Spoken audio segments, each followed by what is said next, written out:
alive, according to that. Hello, hello. Oh, it's alive. Well, our voices are alive. The image isn't alive. I haven't yet started the other program. What's the other program? Well, I don't know. What is the other program? This one. I also didn't check it to see if it needed an update. Well, it always needs an update, so therefore you weren't quite ready. Fortunately, you have 1 minute by your computer screen. But we're already live. I know that. But if we have no viewers, then it's not like we're significant. Do we have any viewers? I don't know. It says 0. Connect. We're going to need to connect. Yes. Nope. That's an invoice valid. Generate I have to go token. authorize. This is so silly. But yes. Authentication completed. You may close this tab. Connect. It is a scary tale. Auth token. Okay. Attempting to connect. Successfully connected. Oh, okay. Viewers? No viewers. No viewers. Are we in the wrong day? No, we are not on the wrong day. How about if I go to Discord? Discord. We wouldn't tell because that thing is in front of the screen. Did you know? Woo! Happy Halloween season, people. I think I've got to stream live because I hear an echo of my voice. Well. Announcements. Oh, yes, you announced it yesterday. Here we are live. And what's that Twitch address? The Twitch address is this one. This one. Yes, that one. Where are we hearing the echo from? That. Okay. That is open. Hold up, it said. Hold up. What says hold up? It said hold up when you tried to send that message. Uh-oh. So I don't know if you actually see. Hold up. So you had That's because I did an ad here. Okay. That notifies a whole lot of people. Well, that's fine, but if you don't actually click on it, you didn't actually send it. It's sort of a Schrodinger's cat. Yeah. Well, we should run for president. Okay. Quest for glories. You want to be president? Not really. Not particularly. Yeah, we found out that if you become president, they catch you for some of your past crimes and take you to court. Yeah, you're not omnipotent. You're no longer spooky season commands, says Brainiac. Yes. Spooky. I guess we should turn on our webcam. Yes, we should. It's We a are little here. bright. It is a little bright because somebody turned on a light, but that's okay. Because that curtain is missing. Well, yes, but no, it's because you turned on a light. All right, you can turn off the light. I can turn off the light, yes. Nice shirts, Well, although thank you're you. very bright. Yes. Ooh, Yeah, she's your the pretty goth. I'm just Yeah, I'm just a shows jack-o'-lantern. Do I need to move this down a little? Maybe a little, but not much. No, I don't really think we need to see her at my lap, you know. There we go. That should set the light a little bit. Oh, I don't know. It's kind of dark now. No, it isn't dark. It's Halloween time. You want it dark, yes. Spooky. Yes, we do want it to be dark. Spooky time. Yes, indeed. Pretty goth. Yes. Hello, hello, hello. Welcome again to another live stream. Bill Kuhn. Welcome. Yes. OSU Brainiac. Glad to have you here. You are our viewers. Yeah, or at least according to this. According still to our chart, we only have one. Only viewer. one of you is actually here. Yes, so. the rest of you don't exist. Belixar is obviously just pretending He's to a be a viewer. ghost. Oh, it's a ghost That's of it, that they're Belixar. all ghosts. Oh, wait, that's a werewolf. Yes, they're not going We to just help. okay. So we have in our Politics Plus channel that Lori and I should run for president. I assume that's what they mean by you. I guess that you together, yes. Ah, Yeah. Never mind. this was about confirmation bias. Okay.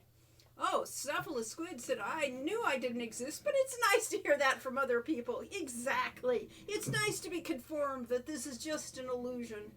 Yes. Well, we just learned from Robert Sapolsky that none of this is our fault. Mm-hmm. That none of us has There free is- will. There is no free It will. is all It is all deterministic. Determined by our physical makeup that And, makes us who we are. And our environment, our influences, and our genetics and our Yes. upbringing. We are Schrodinger's viewers. We are both here and not viewing. Yes, really. Both are and are not viewing. Well, you're both real and you are not real, because you're not actually watching us. Is that like it being Halloween and Christmas at the same time? No. Only in It is if you go into a store. the nightmare, yes. Well, it is true. Any store right now. It's pretty sad. And it is both Halloween and Christmas. Now it's lucky if it's Halloween, though, because Halloween's so passé at this point. Quest for Glory, Trial by Primary, Yeah, I don't. Wages of the Campaign Trail, Yes. Shadows of the General Election, By the way, you. Electoral College Fire. Ooh, that's scary. We got nominated for an award on Adventure Game Hotspot, who's hosting a live tomb celebration. Live tomb, yes. Well, that's nice. YouTube. I periodically get awards on Steam, Ah, various community awards. So it's very nice of people that are giving us yes, community we awards. really appreciate these things. And Brainiac says, I've often said to my parents that the entire reason I got a degree in molecular genetics was so that I could have the authority to conclusively say nature versus nurture. Either way, I am entirely their fault. They don't buy it. Okay, yes. And is that the conclusion you came to after Years of studying. Years of study. Yeah, really. And Skip says, I asked the dervish in the Oasis about God, and he told me the word God was not used in this game, which is accurate. That is true. Yes, we never used that game. Except maybe in, I think maybe we had gods in We didn't. in 3 and Wages of War. Well, we didn't technically. We had a temple, but we maybe had no gods. temples. We didn't And we had call it segment we had and priestesses. But we didn't say what they were priestesses to. Yes. Oh, okay. I love to complicate it and say Schrodinger's cat was named Lazarus. Okay, that adds even more. A long-lived cat. Well, a born-again cat. Ah. In theory. Not that he, But he never dies, so I think he therefore. never died. Well, Lazarus did, It's so therefore it's Rasputin. We had a Rasputin. We had Yes, a pet named Rasputin. we did have a cat named Rasputin. And what is it? What was it? It was a golden retriever. The golden retriever was Rasputin. Okay. Yeah, because we found him chained to the fence. Yeah, that was our weird story. So the previous owners of our house had did a little bit of cattle and sheep ranching and had some pet golden retrievers that helped him around the ranch. And when we bought it, we did none of that stuff. But a few years later, while Lori was away on a trip somewhere, Live Spring. Life Spring, okay.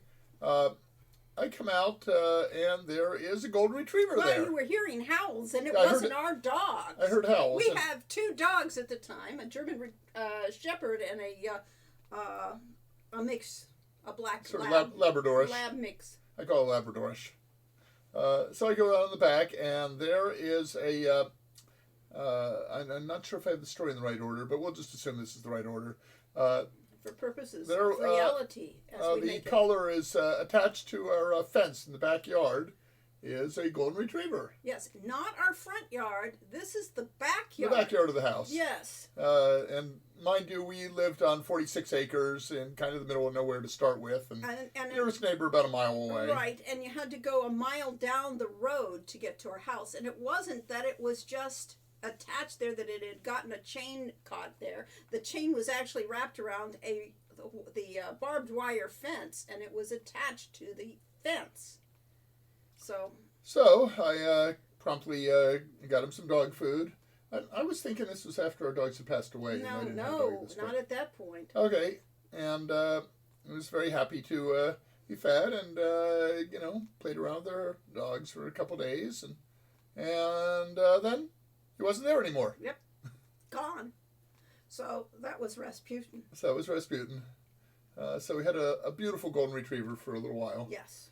That was volunteered to us by someone else.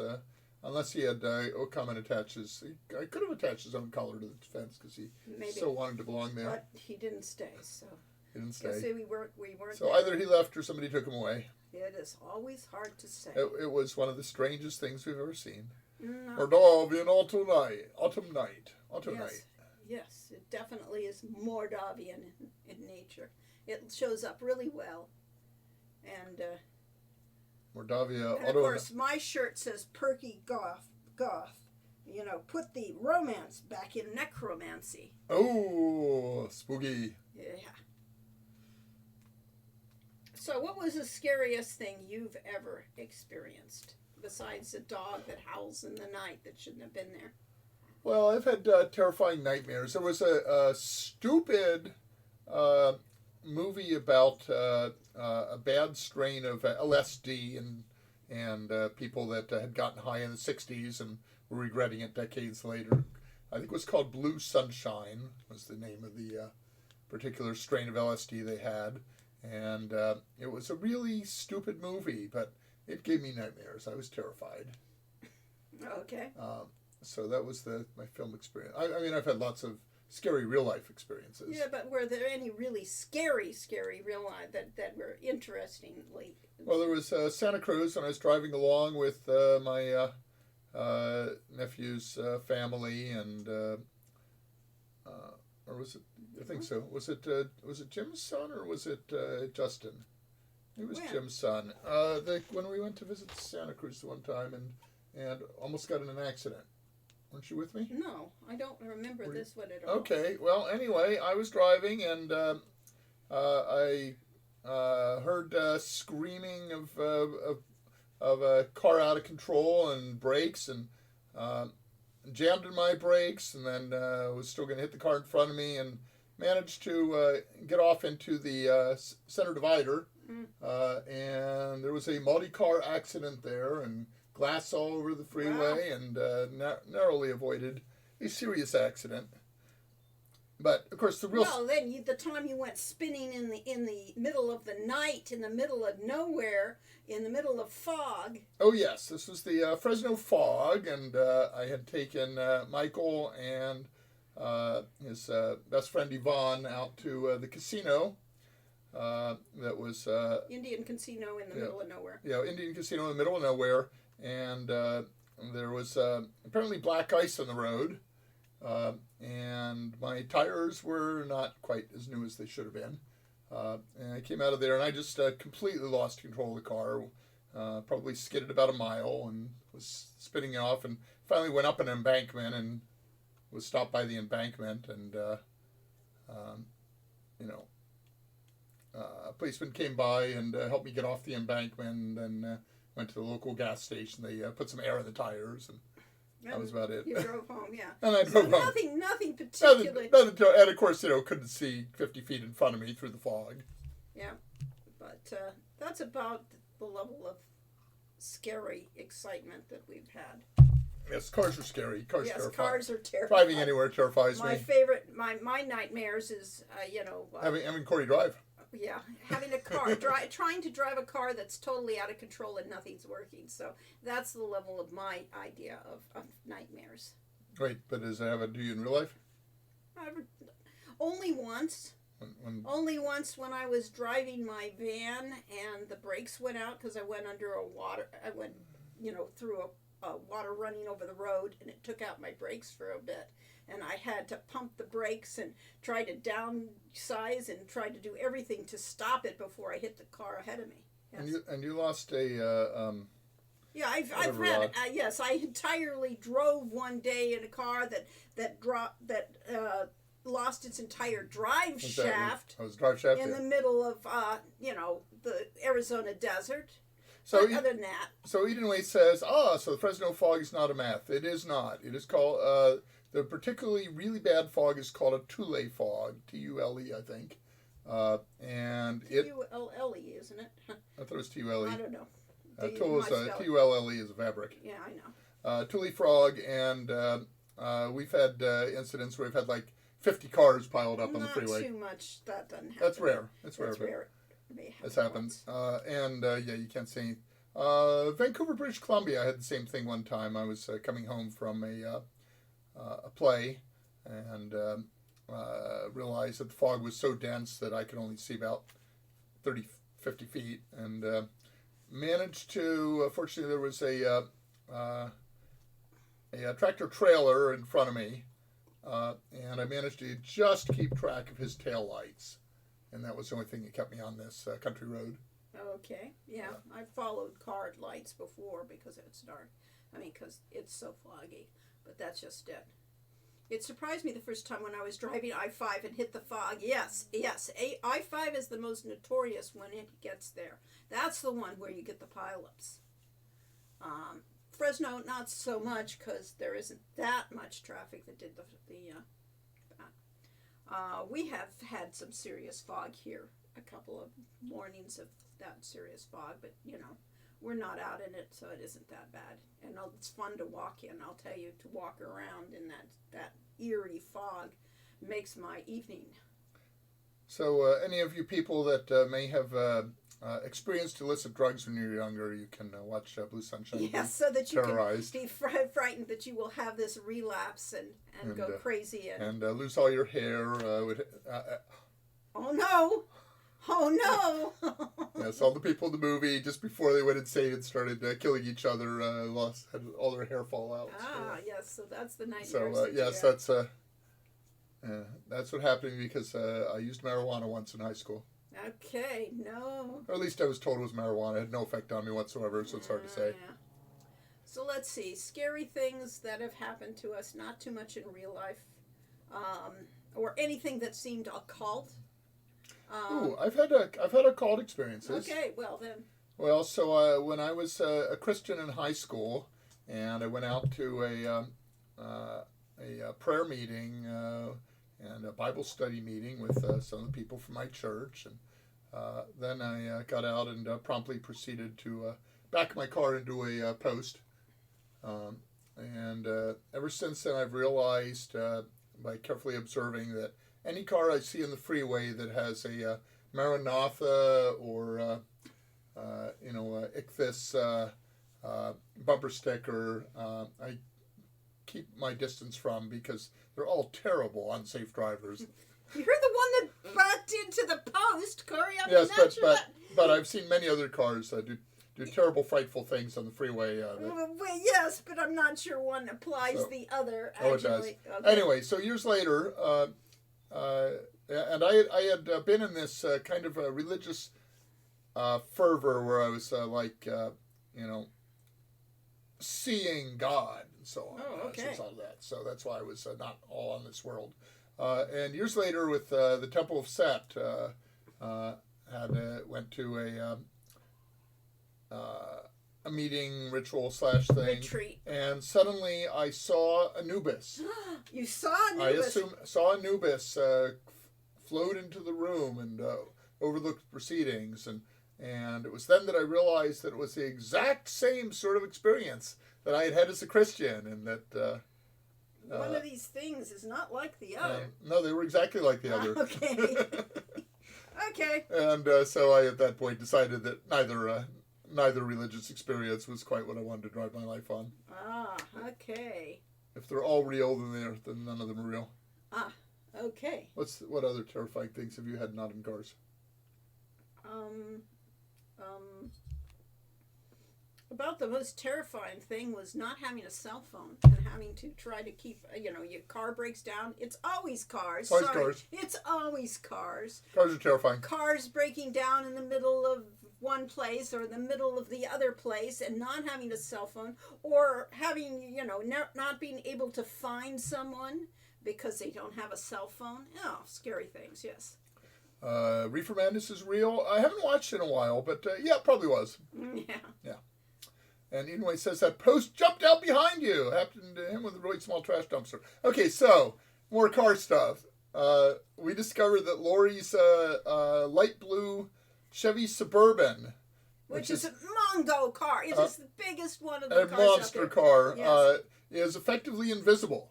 Yes. And how many times did you get rear-ended? Just twice. At least twice, maybe three times. That people just ran into. Just ran right into the back of the car because they apparently could not see a giant sky blue car. Yeah. So, yes, sky blue cars, giant spotlight cars are not visible. So watch it when you're out there. I know giant black cars are just as invisible. Well, probably. It gives new meaning to the phrase "Jesus, take the wheel." Yeah, I should have done that. I should have given the wheel to Jesus. Yeah.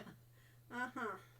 Skip OSX is not lucky enough to be one of the elect like you. Well, yeah, I was told by my Baptist church that once baptized, you are saved forever, and that means that all of the seemingly sinful things and clearly sinful things that I've done in the years since, and all the commandments I've violated and so on, that I am pure. I am washed in the blood of the Lamb, and they didn't use literal blood. No, they didn't. They didn't. They should have. They should have. I mean, blood of the lamb is kind of, a phrase they kind of disassociate with. Because I was going to say, they really should have baptized us in blood. Yeah, really. Yeah, or at least red Kool-Aid.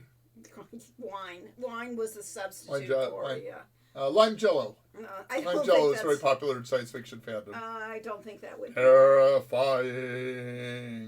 So, yeah. The best D&D game we had. Ooh, yes. The best D&D game that was scary. She's a dungeon master, so I'm not sure she's allowed to speak to it. Yeah, well, I can speak to it. We had it at our house. We had an overnighter at our house on Halloween night, and we did Ravenloft, the original Ravenloft game. I was dressed as a gypsy, and we had the cards stacked so that we could give them a fortune. Okay, so early on in the game of the Ravenloft module, you meet with a gypsy fortune teller, and we're told you don't use that word gypsy anymore, at least in Europe. Well, they did there. Anyway, but they certainly did there, and that basically, gives you a tarot card reading effectively, and that determines some random things in the game. Well, we didn't quite want to do that, so we stacked the deck. Yeah, we stacked the deck to give the right tarot meaning so that we could actually run the game we wanted to run. However, we did have... And she was a very spooky yes, it was great. We had a really spooky... We were in our attic, which was a library attic, and we were, had the mood and everything, and we had 8 people there, I think, for that. One person that we had just barely met because we had run a dungeon at a TimeCon. Oh, we had been dungeon masters at TimeCon. One of our first experiences. And we invited one of the best players, Rob Norton, to join our game for this very spooky Halloween thing with our other friends. And what we didn't know is that Rob Norton was the most chaotic person that we've ever met. Later to become a very successful judge. Yes, but things that don't seem to go together. He was chaotic evil when he played a game. I don't know if it was evil, but he was definitely chaotic. I'd put him on the evil thing. All right. He was playing an assassin character. Oh, was it assassin? I thought it was just a thief. No, assassin thief character. It was his a half orc assassin thief character because we allowed the players to choose to take their own characters in the game, and he went off on his own onto an adventure. Here we go. You're in a scary, scary place. You know it's very dangerous. The first rule of adventuring in a D&D game is don't split the party.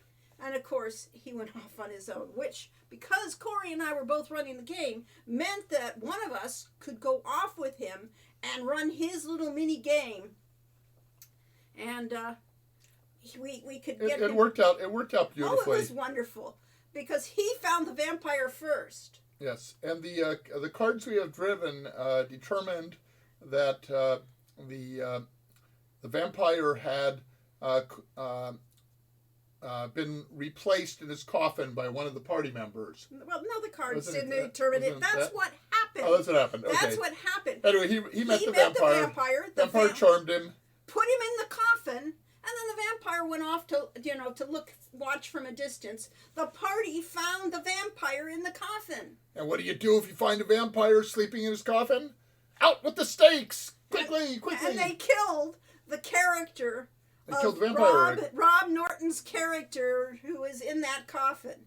So I was devastated. We'd actually killed off a player character because of the way he was acting, but that was... And I can't remember exactly how the rest of it happened, but somehow... they figured it out. They figured out that was not the vampire, but they couldn't get to the real vampire at this point, and the game, it was like... it was dawn at this point. No, they didn't figure it out till after the game, because I remember what happened. No, because they made the wish.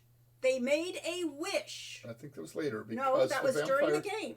the vampire replaced Rob's character and left Mordavia, or whatever the place He was, did was yes. with the party. He didn't leave the party, yes, but once they figured that was still part of the game. Okay. He got out of Ravenloft area that was the where he was contained because of this. Their And pocket dimension, effectively. yes, and the players made a wish that he could never again make any other vampire. He could never sire another vampire. So that was their great wish. But it was, it was an epic game. And all those players, we played the whole entire night through. We had a turkey dinner. I had made a turkey dinner for everybody as the opening. We actually all ate supper together. And then in the morning found that our dogs had gotten into the turkey, and there was dead turkey remains on the floor in the kitchen. And, Oh, and no, things that's a scary Halloween aftermath. yes. So, Dead turkey carcass. yes, we did have a weirdo stay overnight with us, but then we had weirdos stay overnight with us constantly. We would run dungeons at our house. I mean, hey, I'm married to her. Yeah, really. I mean, weirdos. That's our life.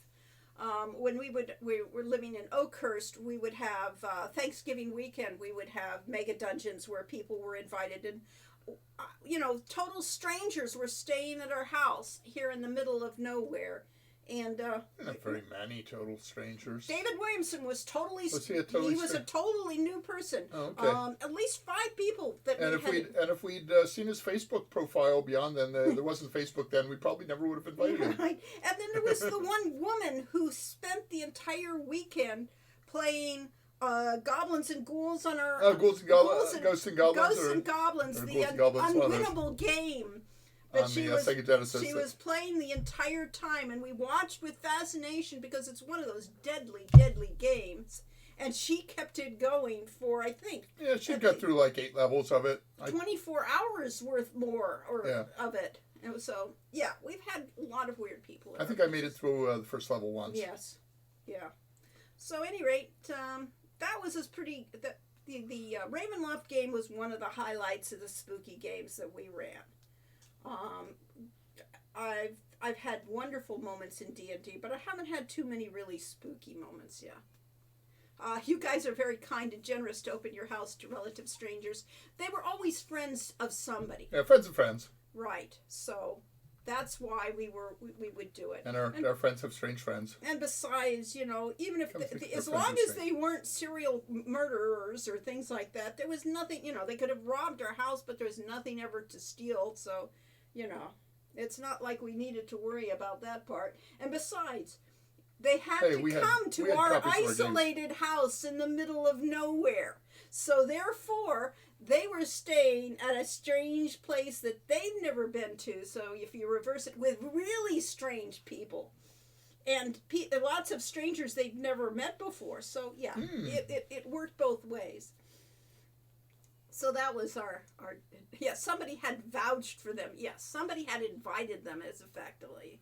So Enoith asked about whether baptism by lime jello is what happened to the 2 guys from Andromeda Space Quest 3. That would work. The Vistani. I don't know, but it was a science fiction fandom trope. Apparently there was some event at some science fiction convention where someone had filled the bathtub with lime jello. Wasn't Yeah. they tried to do the pool. The story expanded to being an entire swimming pool, but in practice, the amount of lime jello to fill a swimming pool didn't happen.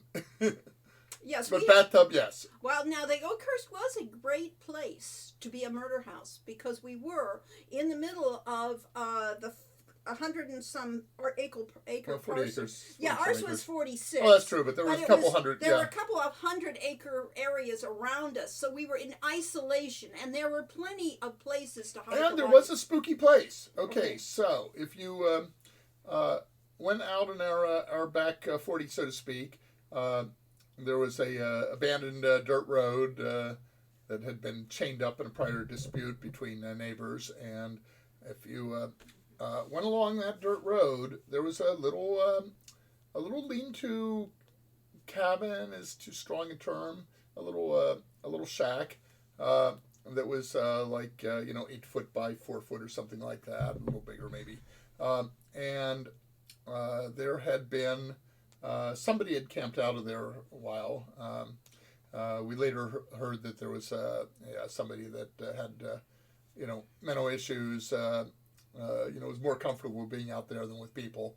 But then we discovered the house and what had been an old turkey ranch, and it had like pentagrams and all sorts Oh of yeah, it did have those sigils. things, didn't it? That somebody had been camping out there. Oh, cool! Half a doll. I mean, yeah. Yeah, there was spooky stuff there. We were never there at midnight, but No, but it would have been. That was our neighbor's place. So yes, we could go down that road, and it was all all the trees had overgrown it. It was really very cool. And then you'd get to the turkey ranch house that was pretty much devastated, but it did have some weird things. It had I can't remember, something was written on the wall that was pretty creepy too, but I don't remember what it said. So yeah, we had Lori it was Lori the always right place to have a horror story. Lori always said that if I died there, that she would bury me out in the back 40 somewhere. Right. So there were plenty of places to bury the bodies, and in fact, several dogs were buried out in the back 40. Mostly by me. Yeah, well, not buried It turns is out too that- loose a word. Well, I know. I buried one. It got dug up by other animals. Right. Yes. So yeah, But so yes. I hadn't taken it back far enough. Well, it wouldn't matter. It Well, was gonna yes. If I'd taken it back far enough, we wouldn't have been aware that it had been dug up. Ah, that's true. That's true. But that's about as scary as it got. And of course, people would find our place scary. I mean, it was in the middle of there. You could not see that. You could see a light of a neighbor's house on the hill. That's about it. And in Halloween time, we'd put pumpkins on the The posts, yeah. on the posts of The fence post. The fence post. The fence was barbed wire fencing that had lined the whole place. So It wasn't actually barbed wire. It was yes, just it was chick- barbed was it? wire. Oh, okay. Yeah, it was barbed wire. It had some other kind of wire mixed in. Yeah. But the barbed wire, and it also had the remains of the electric fence that had kept in the kennels. So yeah, we got We didn't to keep leave. it up. We didn't keep it up though. And No, so that's the didn't- right didn't way set to up do the it. Tesla generators or anything. Oh wow, that's too bad. That part we missed. All right, but yeah, it was a fun and interesting place to live, and kind of like Roughing It, but kind of not, Yeah. because we had our own well and we had Yes, our electricity our much own of the time. water and, yeah, and electricity and no fire. I mean, our fireplace was our heat. Was our only heat. So it was a really A fan was our only air conditioner. yes, and the cattle drive that went up and down the main road outside of our Yes. Little River Ranch road, just outside of that. Yeah, So- we did find an abandoned cow one time on our land, sort of like the golden retriever. Yeah, And it disappeared too. yeah. So we didn't get to keep the cow. We thought about taking it down to the. There was a local store that did its own But butchering, yes, the local butcher. and you could bring in your cattle to it, and they would butcher it for you. Ah, yes. So we had lots of interesting, life experiences. Country living. But they weren't particularly spooky or scary. So we really should have become conservatives, because almost everybody else who lived there was conservative. Ah, well, we were too weird for that. But Sierra brought in the those darn liberals. Oh, well. Our producer Tammy Faye Dargan was theoretically a liberal, although Yeah, I don't know. Kinda She's mixed. She more, was, she's more Republican. I think. she wrote Police Quest SWAT, so Yes. not too left wing. No. But let's see. That is not particularly spooky. What's spooky? What was spooky? We're supposed to talk about how scary it was to make Quest for Glory 4. Well, was Quest it? for Glory Shadows of the General Election. It's Quest for Glory 4. Quest for Glory 4.5. So you thought you'd made America great again. So yes. Let's see. Making of 4 was only the second time Corey. Well, really only the first. We did it on Trial by Fire. We worked together, and we Yeah, got 2 and 4 were the two main two ones we main worked ones together that on. we got to actually work out the design and figure out what we wanted to do. On two, I started out as lead programmer, and about halfway through the project, got so burned out with not being able to get the desert combat to work properly that And the alleyways that you had to and the give alleyway. over to Mark. Well, Mark, I had just done that, so but they weren't working right, and that was it was too stressful, and so I gave it over to another programmer to do the combat, and he couldn't get it to work either, which is why there were still memory leaks in the release version of Quest for Glory 2. But come 4, Corey was a full-time designer. Yes. We got to be writer-designers. No programming responsibilities. And so therefore, it wasn't as scary as sometimes. And in fact, other than the fact that they pushed back all the schedules and it was, the whole time of actually developing the game was dilated or was constricted to like 4 months to do the entire game because of the system changes. And the fact that we didn't get any testing on the game and things like that. Until the end, it was actually a pretty good experience. Until the last month of doing the games, when we realized they had to ship it. And it wasn't ready. And nobody, and the programmers didn't want to work on it. Our lead programmer basically said the team is so burned out, that, we cannot delay this game and keep working on it because people just can't work anymore.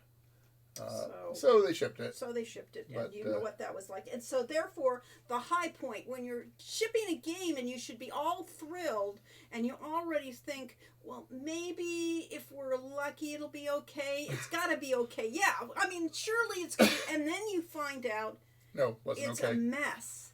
And it's just devastating. I mean, it's like, they just murdered a baby. So for 3 months it was like we're dealing with the death of our child. And then they decided. Well, Quest for Glory 2 was the first one that, Quest for Glory 1 didn't work when it had to ship. And I basically made a deal with management because we had one scene that was not working. The Kobold Cave was completely broken. And that had to do with the Kobold's spell reflection.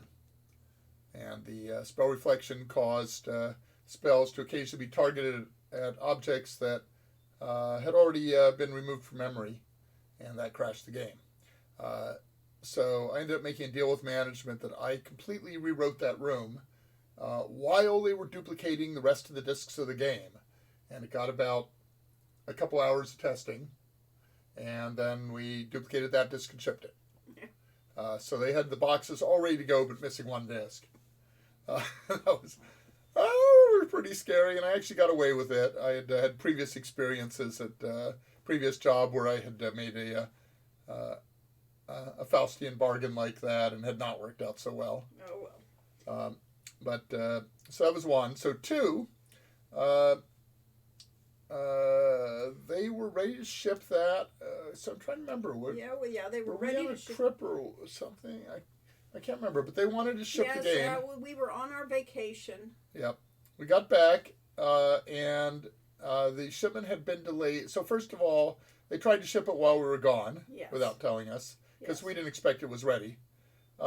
We got back, found out that the only thing that had kept them from shipping it was the system department had found a bug in SCI, and that had to be fixed and had to be retested. So as it got retested and we got back, I tried to play through the game, and I found out that there was no character class that you could play all the way through the game on. Every single one had a different bug somewhere that made the game impossible to finish. Yes, these are the scary things that happen. That was Quest for Glory 2 that almost shipped that way. Right. And so, for instance, if you became a paladin, we had written it so that you got sent back to talk to Rakesh and have the paladin ceremony, and that put you in the first room effectively of the game.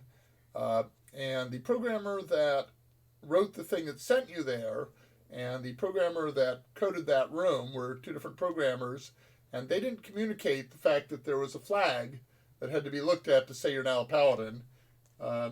So since that didn't get checked, it basically started the game over again. Right. So after that almost near fiasco, I had to actually start creating the flags written in my documentation so that we didn't have that problem again. So anything that was major that had to be said in a room got flagged to say check this later on in some other room to find out if this event is so. Yeah, Lori's amazing strength that she used for doing all the Quest for Glory games is she could keep the entire game in mind at once. Everybody else worked on a small part of it at one time. So programmer, artist, and so on would work on one scene of the game and, program that in great detail. But Lori knew how that scene related to this other one at the opposite end of the world. Yeah.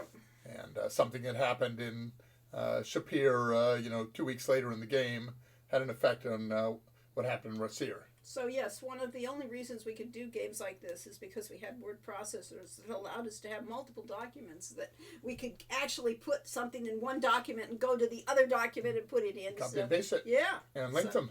Really? Well, it couldn't actually link Yes. them. Yes, Lori was definitely the ringmaster. Yeah. So it always amazed me because, I could get all the details right, but trying to keep the overview is hard.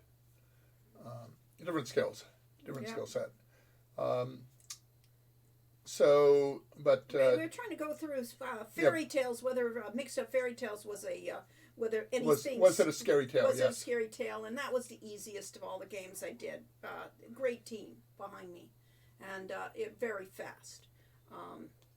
And I was theoretically managed Mixed Up Fairy Tales, but I didn't have much to do on it. Not at all. Yeah. But I did finish Castle Dr. Brain early, and that let me spend a few weeks testing and refining Fairy Tales at the end. Okay. So that was Beast was scary in Mixed Up Fairy Tales. Well, I'm glad. There we go. It should be scary. I mean, it's supposed to be, true fairy tales are scary. Go read the Brothers Grimm stories and you'll find they're mostly stomach turning. A lot of them were. They are, and I was reading today about how Animaniacs, the animation show, as somebody trying to do a thing of just how they wrote it for adults and figured the adults will get the jokes and the kids won't, but they will still like the game, like what's going on. And honestly, that was what we watched Warner Brothers cartoons for, were all that. And it's the same with our games, is that we figure, nobody's going to appreciate everything, but as you get more experiences in that, you'll see where we were coming from in these things. Yeah, so we threw in pop culture references from all of our experiences, and everybody's experiences are unique. Not all of our players had been an exchange student in Berlin. Not everyone had, grown up in Arizona, and so on. And not everybody watched Warner Brothers cartoons growing up. Or Marx Brothers. Well, they all Right. did, but the only people that were already dead by the time the game was out. Yeah, right. So basically, we had stuff all over the place in the games that my general feeling was that the average player would get about a third of it. Yeah. And 2/3 would go right over their head, but that's okay because we That's hope the what third happened was when we were entertaining watching. enough. Rocky and Bullwinkle, when we were children, the jokes were over our heads. There were things that we, had no clue of what they were talking about. And, If you go back and rewatch it, it's like, oh, that's totally different than the way you remembered it. Yeah. So, if you don't go for the least common denominator, you'll find that it's still very entertaining and that people will grow and learn with these games and things like that. But fairy tales were scary tales when they started out. Like the Disney movie Aladdin. Yeah, Aladdin had quite a few adult humor things but that's and was of course based on Quest for Glory 2. Yeah, Shadows of Darkness, of course. No, 2. Aladdin. Aladdin, yes. Aladdin was based on Trial by Fire, rather. Yeah. All Disney movies in the Yes. 90s were based on our games. Right. So Beauty and the Beast was clearly they took it from Mixed Up Fairy Tales. And Hercules was based on Quest for Glory 5. Yes. We could trace the lineage to our games. No matter, sometimes our games came out after those, but never mind. Never mind that. Yeah. And they probably started working on them years in advance, like we did. Never mind that too. So let's see, Mixed Up Fairy. So we were really pleased with the music that we got for both Mixed Up Fairy Tales and Castle Dr. Brain, and Mark Siebert was the brains behind both of those. And came up with just totally different concepts. So we had classical music because we wanted fairy tales to be a educational game for young people just learning to read, and introduced some classical music. And we came up with the idea. Somebody came up with the idea of having the jukebox in the game that you could play any of those tunes when you got to your headquarters, effectively, Bookworm's room. And in Castle Dr. Brain, it's a totally different soundtrack. It is rock ballad, is the way Mark described it to me. I said, that sounds good. I like ballads. And well, rock ballad apparently is nothing like what I think of as a folk ballad, but it really worked. I mean, that electric sound was great for the pseudo high tech things in Dr. Brain. Were the development computers at Sierra networked? Yes.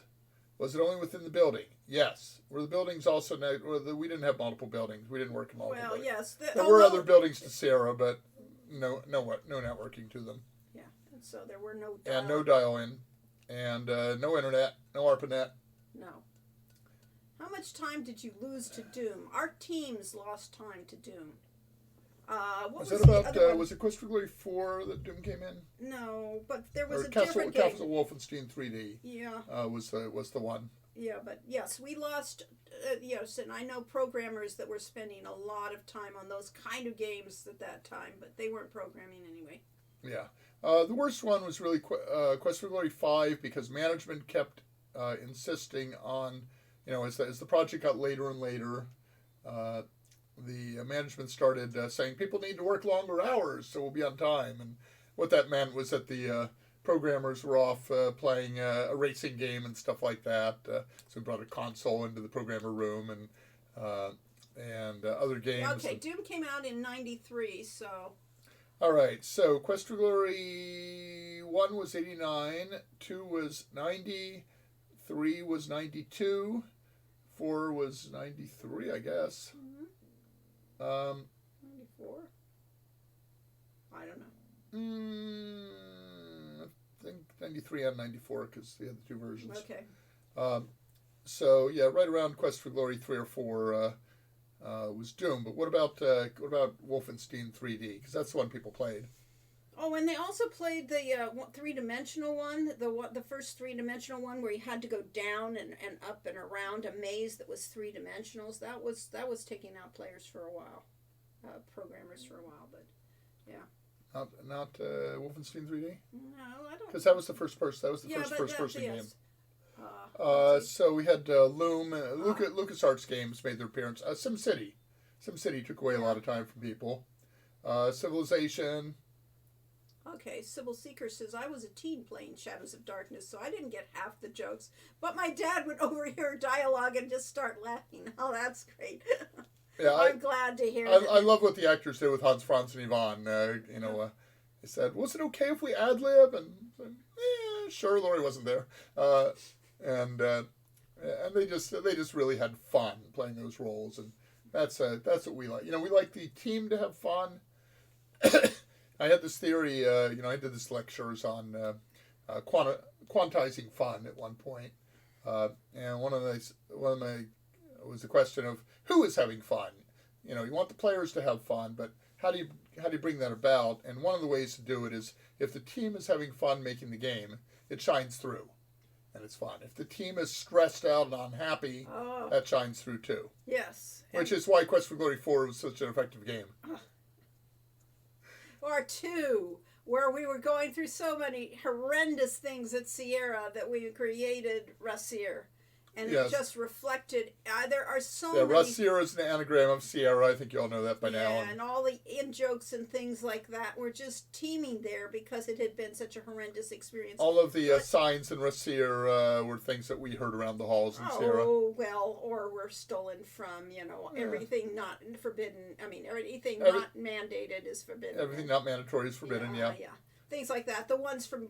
But I heard someone say that in the halls at Sierra, so even though it was an older phrase. Yeah. And, what was I going to say? But the thing is, it was terribly stressful. Everybody was under incredible pressure and things for this, and it was, bad working conditions and everything. But that was the true of Rocky and Bullwinkle, one of the most clever cartoons that ever came out there at that time. The situation there was just as bad, and Warner Brothers cartoons done it. Warner Brothers with Daffy Duck and Bugs Bunny era cartoons, they were under terrible working conditions and terribly stressed things. So people do good work when they're under stress, and it tends to be because the team sort of comes together trying to do, to overcome what their I can't say that it was actually bad for the developers working on Quest for Glory 2.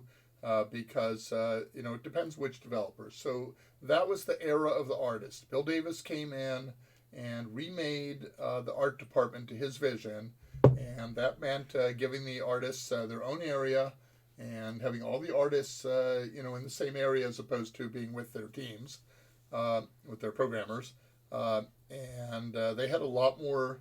I don't know if they had more freedom. It was more hierarchical, but it was more hierarchical, and they got paid better. Yes, they did that. So there were good things. So but then, of course, there was the unionization. People who had the union they wanted to make to. And of course, Sierra Management wanted to bust the union. Yes, and there was all of a sudden an authoritarian streak of having to sign in, having to be there at a certain time, having to. Do a lot of paperwork that didn't have to have been done before, and putting in this authoritarian hierarchy of management, and all of those things were very, very stressful. So they had a time clock for the production workers and the warehouse department, and at some point they had the brilliant idea that developers should be on the time clocks too, and they wanted to have set working hours. So they polled everyone, what's your ideal working schedule? And the artists said, we want to be there by 7 a.m. And that was so that they could get out of work by 3 and be able to take advantage of the light to do the private art project. Or at least so we were told. We were told. And the programmers... That meant that I know a couple of artists that would have said that, but I also know quite a few, like Jerry Moore, who would never have said that. So I think that some of us are more equal than others. Might have been one artist that said yes, that. Exactly. Yes. Anyway, so the programmers all wanted 9 o'clock or 10 o'clock starting time, and so they compromised at 8 a.m., which made nobody happy. Yeah, so all in all. 7 a.m. is bedtime, though. Yeah, I agree. Yeah, so, but those things, what does not kill you makes you stronger, Well, they didn't, but, you get scarred, but, yeah. So, let me go over to Movie Games, the Arbiter of All Wisdom, yes. And look up Castle Wolfenstein 3D. Okay.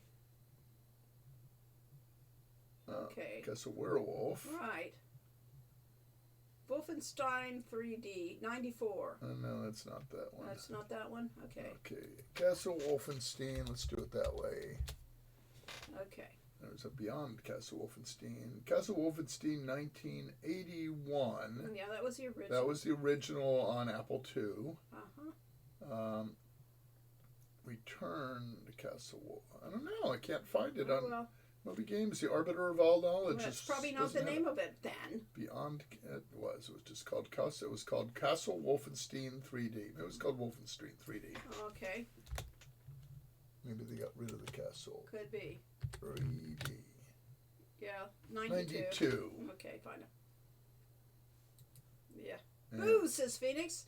Yes, Boo! You're in the proper spirit for this. Doom came out in 93. Okay. Doom Wolfenstein and Wolfenstein? No, Wolfenstein was 92. Oh, okay. Doom was 93. God. It was right on the heels of it. Wolfenstein showed that it was possible to make a first-person shooter game and, quote, 3D, unquote. Yeah. Yeah, First they person evolved perspective. so quickly in that period. Yes, and they were of course working simultaneously on these things too, because those did take more than a year. Well, Not necessarily. Not necessarily. Not in the early anyway. days. I mean, Wizardry. Wizardry was 3D, Yeah. and it was first person. And Dungeon Master. And Dungeon Master, which was a step up from Yeah. Wizardry. So yes, there were progressions all along, but there were also lots of people working on things like this. But it's kind of funny because having sort of forgotten about all those games when they came out with Wolfenstein and Doom, I said, "Oh, it'd be so great if they had this interface for role-playing games." And it didn't occur to me they'd actually had them first. Yeah. Well, the decision not to do the first person was a good one, because I mean, honestly, when we were first talking Quest for Glory to Sierra, or Hero's Quest to Sierra. And before we actually talked to them, we talked about how to do the game. And the idea of doing it first person was on our minds. But then you can't see your character, and so you can't do things like tightrope walking or climbing up walls is not very interesting in first person. So part of the decision was that we wanted to go third person, and that was where we started the design off on, yes. So Wizardry came out in 1981. That was 7 years before I started at Sierra. Yep, but that was our first real game.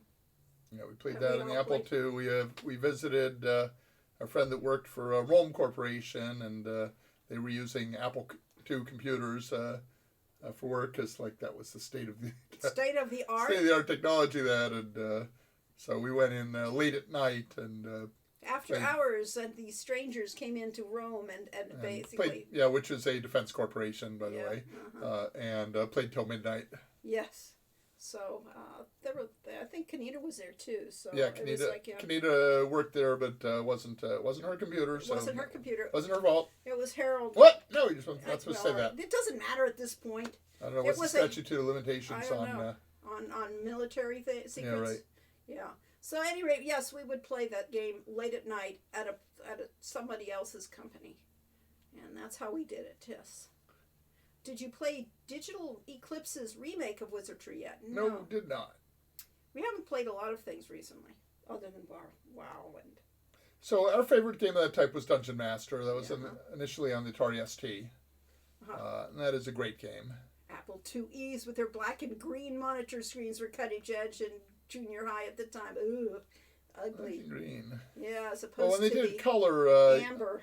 Yeah, Wozniak did some tricks to make color work in the Apple II, and as a result, any vertical line could not be a single color. Kept shifting color all the way along it. That's thank you very much. The Rabbit Ogre. Yay! Thank you for. And had a zombie running across the screen, which is not exactly the same thing as a Rabbit Ogre, but close enough. Yeah. Okay. Monsters in the night. Yes, Will, and we have talked about the nighttime in Europe. Spookiest games we've ever played were, of course, playing Seventh Guest at night in a dark room in a very, very dark monitor on a slow computer. On a slow computer that make everything turn like this. It was that was one of the best of spooky moments for playing a game. My favorite was I think it was Penguin Soft did Transylvania or something like that was the game on the Apple II. And that one, presumably intentional, but who knows, but the Apple II disk drives are kind of noisy. But when it would load scenes on this game, it just made an eerie creaking sound that it was just scary just listening to the disk drive without the game. Yeah, and definitely worked for a vampire game.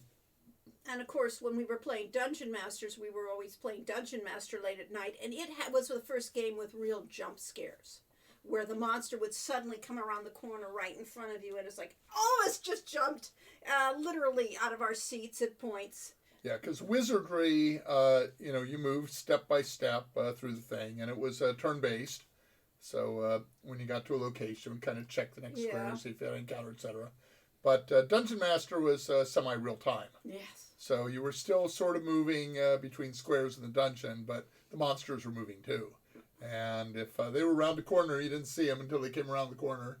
Or you could just get a glimpse of them out of the corner of your You eye. could hear something. Yeah, You could hear noise cues, sounds and things. So all in all, very effective. It's a brilliant game, and it was especially brilliant for the technology at the time. You know, you had Atari, the base Atari ST had 256K of memory, and had playing off of floppy disks. They managed to squeeze this full role-playing game onto a single floppy disk. Yeah. So that's actually where they spent the majority of their time over the year or two it took to develop it, was on the disk compression software. Same company made a game called The Word Plus. I think they had The Word before that and then The Word Plus. And that was the ultimate thing for solving crossword puzzles and word scrambles and stuff like that. Great little tool for spelling checking and puzzles. So, our theme was scary tales. I mean, other than Dungeon Master's jump scares and things like that. So that really was scary moments. Haven't had too many that I really would consider it. Now, Ultima 2, I think it was. Might have been 4. There's a thing where you take ships out to sea, and there are maelstroms in the water. And in order to get to another land, you had to take your ship into the maelstrom. Well, I would do that, and the game would crash.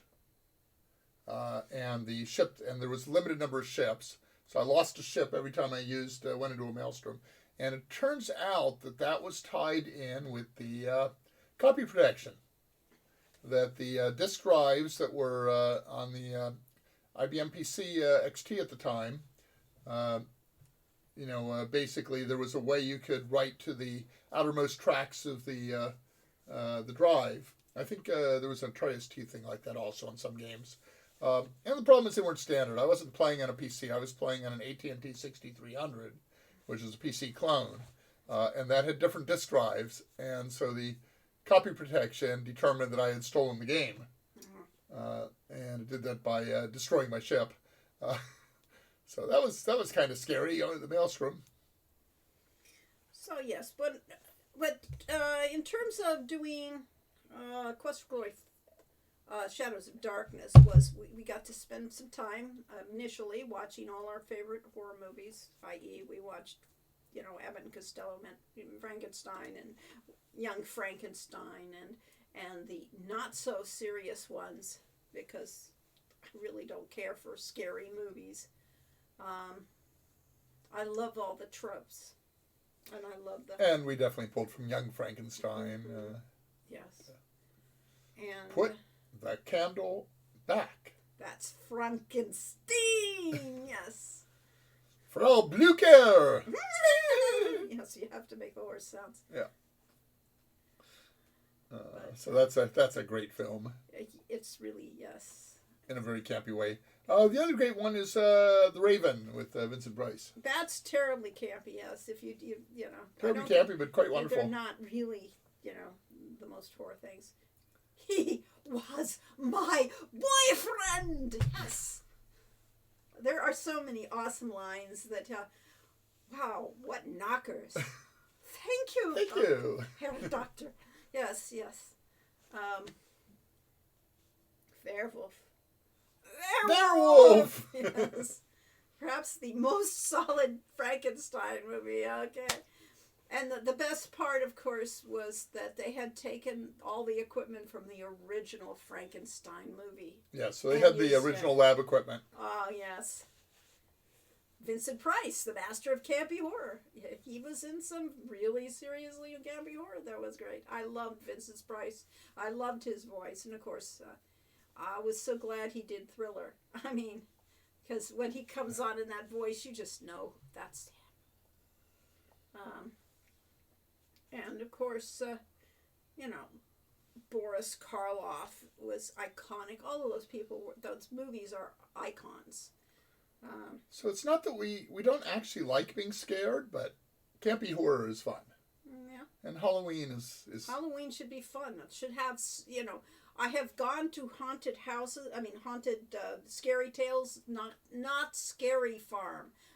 and things like that, where they're jump scares and people are in costume. And of course, They're pretty good. they are. I mean, some of the costumes, some of the things, but most of them are going for gory horror. And I don't do jump scares in real life. I don't, unless they, really pop out of something and just, startle you.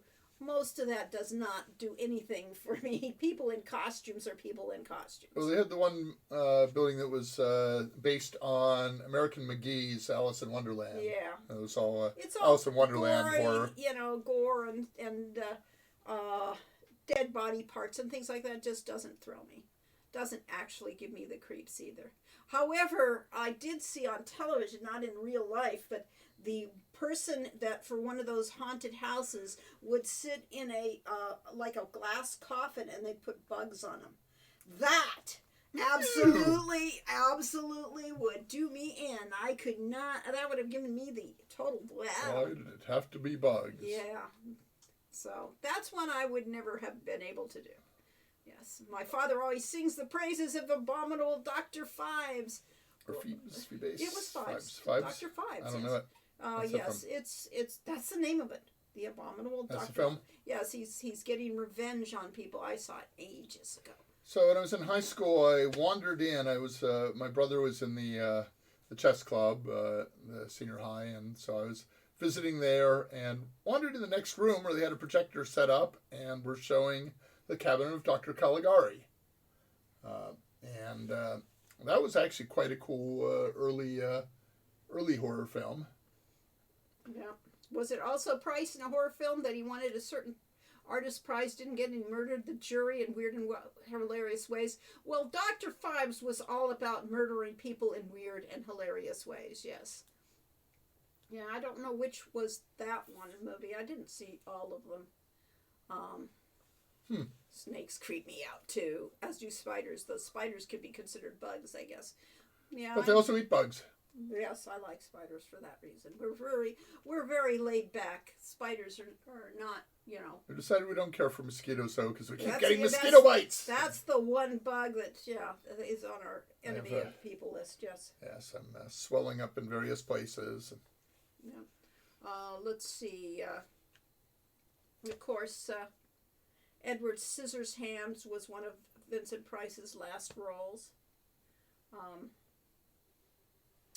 And of course, our Nightmare Before Christmas. Somebody said, I saw a YouTube video title saying, is not a good movie, and it's like, if you can watch Nightmare Before Christmas with that opening song and not be moving to that da da da da da da da da da, there's something dead in you. It may not be a terrific movie, but it's certainly got a charm and musical that just makes And it great voices. Yes. Bloodbath in the House of Death. Oh, that's a satire. Okay, interesting. I just looked up Sally because I was curious. Yes, the actress who played Sally. Yes. And turns out she was also the auto harp player in A Mighty Wind, which is a film I really enjoyed. I thought that was a film that had a lot of heart, along with camp. Belthar says Tim Burton is a great filmmaker. He's made some great movies. I will say that. And Beetlejuice is just one of the. Don't say it the third time. Oh my God, you almost did. I said it twice. Is a hilarious movie, and I really put it up on the list of up there with Young Frankenstein. There's just so many good jokes, and it actually is really kind of scary. I mean, when you first watch that, you are engrossed, and those snakes coming out of things is really, Snakes? Didn't catch that. Say it one more time. Yeah.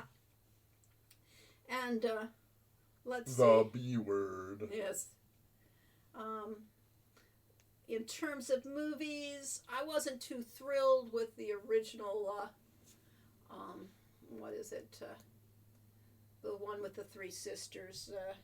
The one they bring out all the time. Yes, the one they bring out all the time.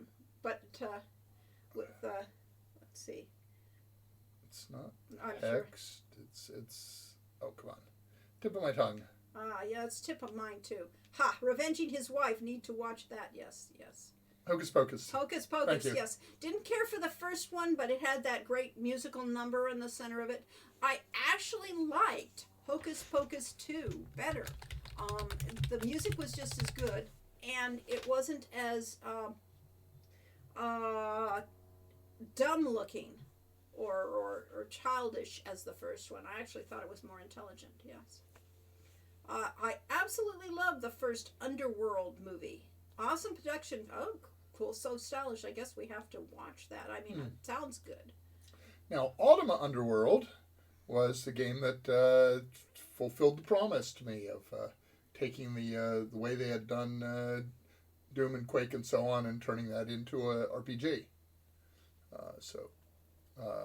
Ultima Underworld definitely was a special game. Was a groundbreaking game. Yes.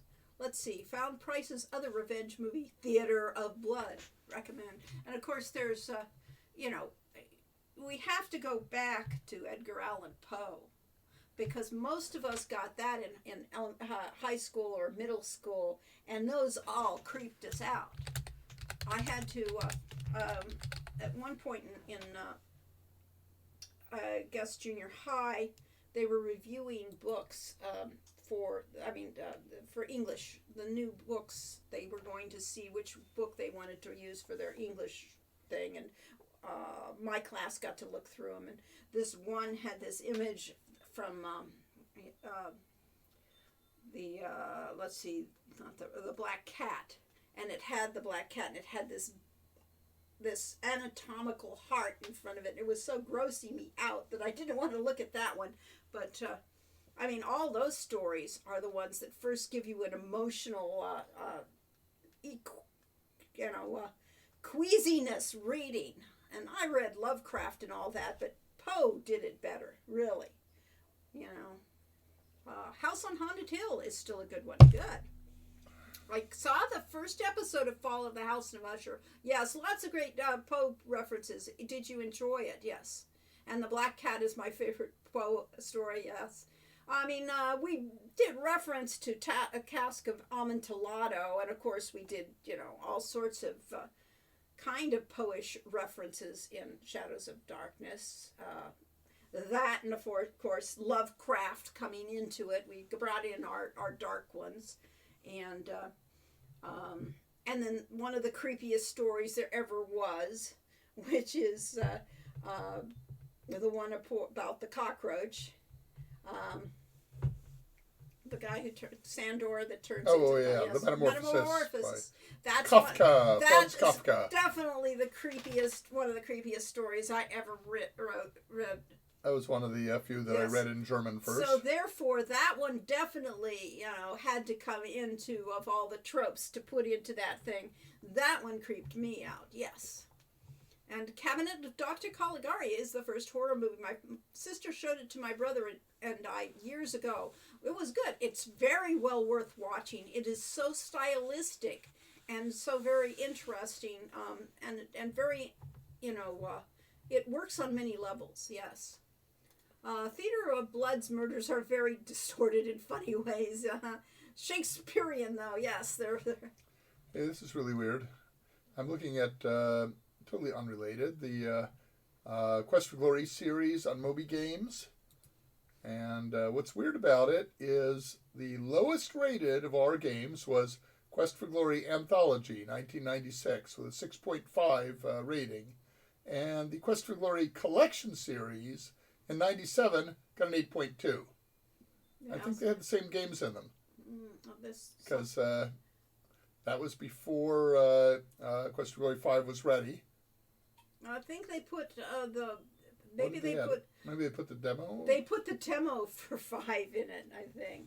Okay, and that apparently was worth 1.7 points in their scale. That's great. Yes. And most of these are 7.6, 8 point.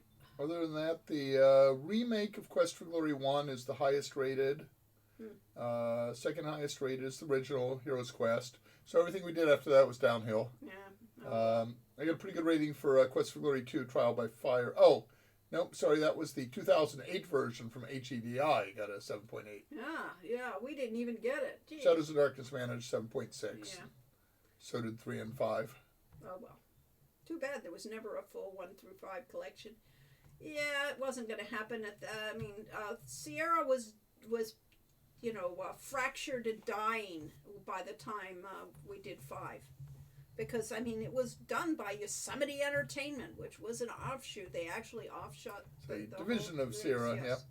So, it was the end of the game, yes. And OSU says the cover art and box design was that much of a factor? I don't know. Maybe something was wrong on the launcher or something. Yeah, I have no clue. That's really weird that... This is the collection series box. Yep. Do we have the anthology? Isn't that I don't know if we have look at that great box. That is a good box. That's yes. a fun box. And yes. it's the it's got a flap that flips up. This is the anthology. Oh, okay. So. Which is a pretty good box. It's a good box, but the collection series is really cool. Yeah. Huh. And this is a good box. And It the shows off the game well. So. What can you say? Whereas this one says 4 quests of historic proportions. And so it shows 5 games and 4 quests. Then again, there's the purple versus... Yeah, so it did include the demo of QG5. I thought so. Hope for the future. But then we've got the 2 boxes for Shadows of Darkness. The purple and the white. The problem with the purple is while it was appropriate and it looks cool... It's not very visible. Try to read Shadows of Darkness on that. Try to read Quest for Glory on it, for that matter. Yeah. Whereas on the white one, you still can't read Quest for Glory, but Shadows of Darkness reads Shadows, really well. Yeah. So. Collection series for both Quest for Glory and King's Quest were selling for triple digits on eBay many years ago. Yeah. We'll see what it's like now. Hey, this Shadows of Darkness is unopened. I wonder what it's worth. Wow, yeah. We could Shrink sell wrapped. Sell it on the open market. Anyone want to offer $1,000 for how about a shrink wrapped copy of $1 million so we can start a seed money to try to get more money. Okay, yeah, we can try to buy back the rights if somebody pays us $1 million for one of the boxes. from Microsoft. For $1 million, I would give them 1 copy of every game we own, even though some of them we only own 1. But yeah. How about that deal? That deal is finally finalized. OSU's bidding 63 cents. He's got it. He's got the ball rolling. Yes. Don't forget to sign it if you sell it, of course. Yes. I always figured our signatures degraded. I didn't know about the purple one. The purple is the original version. So what happened was we had this meeting with management, and they said, you got to release the game right now. And Oliver said, we can't work on it anymore. And that was the purple box version went out, and that was unplayable. Yeah. Sort of playable, but it crashed a lot. Here's the hint book that I wrote for it with Not the purple cover, same purple cover. Yeah. Yep. Yes, with Paula Spice. Spice. I think Spice. Okay, with Paula Spice. Floppy disks. Oh, the floppy disks. Yes, Quest for Glory 4 initial version still was on floppies. And 5, they fixed some bugs. B, got all that great voice acting. And C, released on a CD. And I think the release of the CD was the important part because Sierra was much happier to put in a single CD that cost about $1.50 instead of 8 or 10 or 12 floppy disks that cost them 50 cents each. And Sven says, I think now that the rights are within Microsoft, exciting things are possible. Also, other Sierra titles, specifically King's Quest, was mentioned. So there is a real serious possibility that these will all be, if not just shipped again, they might be remastered because they did. The president did say he wanted to support. Yeah, Phil Spencer said he's a big fan of those older games. Most of the ones he mentioned were ones we've never even heard of that were kind of subsidiary titles. Right, but he did. Oh, did they mention Quest for Glory? Cool. Good. So, it is, all things are possible, and maybe someday we will see these things. We do not consider it very likely they would talk to us about working on a new Quest for Glory, but they should. But we do know that they will be. If they did, we wouldn't want to be working full time in the trenches on it. We're old people, but as consultants, we'd love to, be kind of script consultants on it. There. Skip says he had purple Quest for Glory Christmas 1993, crashed on slide, acrobatics in the swamp, and entering Baba Yaga. Playable but unbeatable. The white version actually also crashes on the slide if you're on a fast computer. Yes. That is why you have to, these emulators are good things. Yes, I would be absolutely You have to slow down your computer enough to get past that scene. For a Quest for Glory Heroes Quest remaster. All the games at visual technological parity would be great. I agree. Especially the dumbing down. I would love to make Quest for Glory 5 again.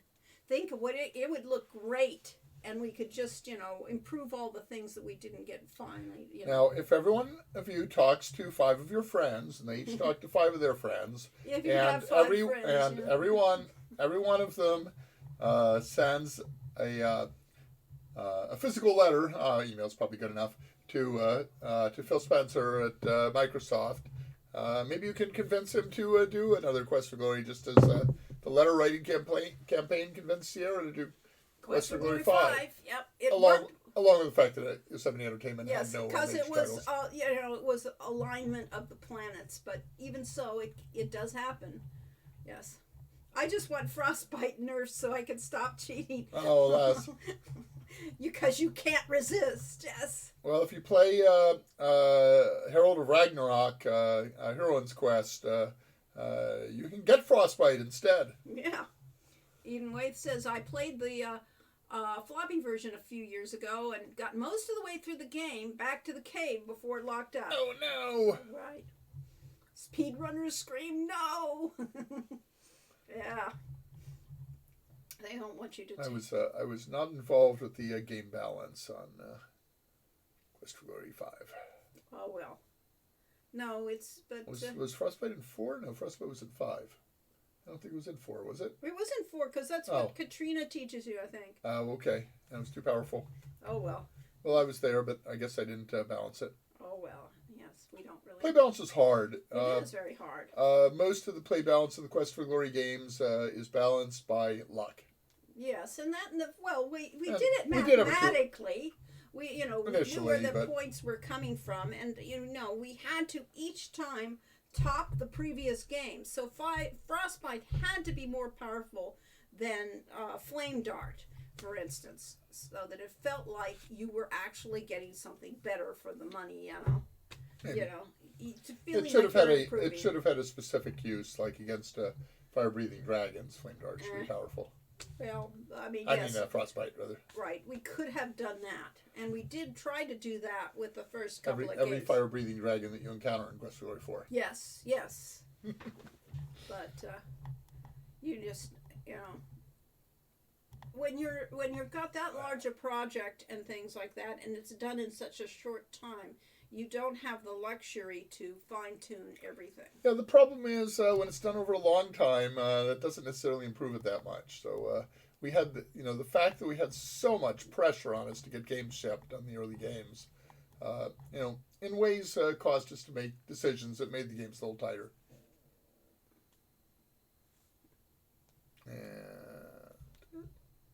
Enchantress Aziza said something that was replied to, or did Enchantress Aziza say it? Go back up. I missed it. I did too. Oh, there she is, way up there. We had the anthology at Burned in My Parents' House Fire. Oh, our Sarah games. Oh, no. So my fire story was I had bought a used Tenberg tape deck, and it was state of the art. It was a year or two old, but it was a wonderful classic Tenberg tape, real tape deck, and it was all wooden.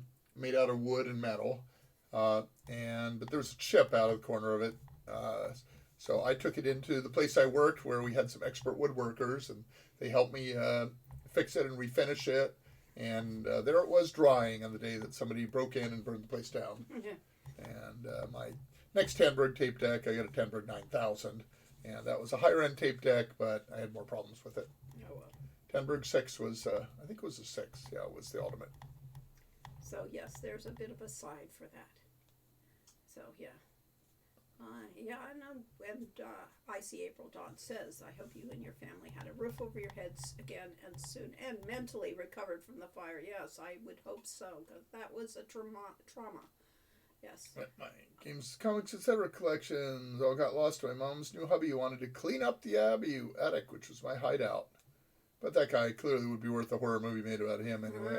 We've known people like that. Yeah. Yeah, so there was someone in my family, someone very close to me, that insisted that I get rid of all of my classic games, and I don't want to mention Lori by name or anything, but whoever it was, so I gave a bunch of the old games to the North Fork Library. We just dropped them off there. Hopefully they found some use for them. Yeah. Hopefully And then others we just dumped in the dumpster. Yeah, it got to that point, but they were all my LPs, all my vinyl went in the went in the dumpster. Oh well, let's see.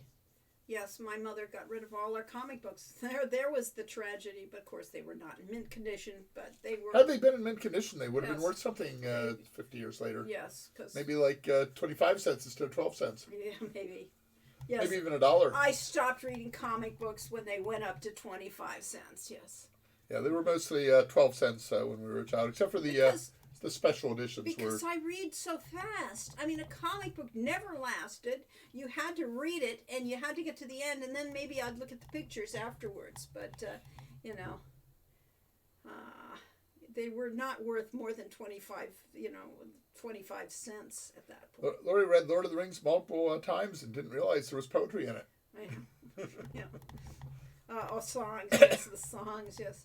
Yeah, Aziza says it happened in 2007 after she had moved out. Yeah, I'll bet you miss a lot. Yeah, life is full of stuff. Stuff happens. Yeah. Some good, some bad.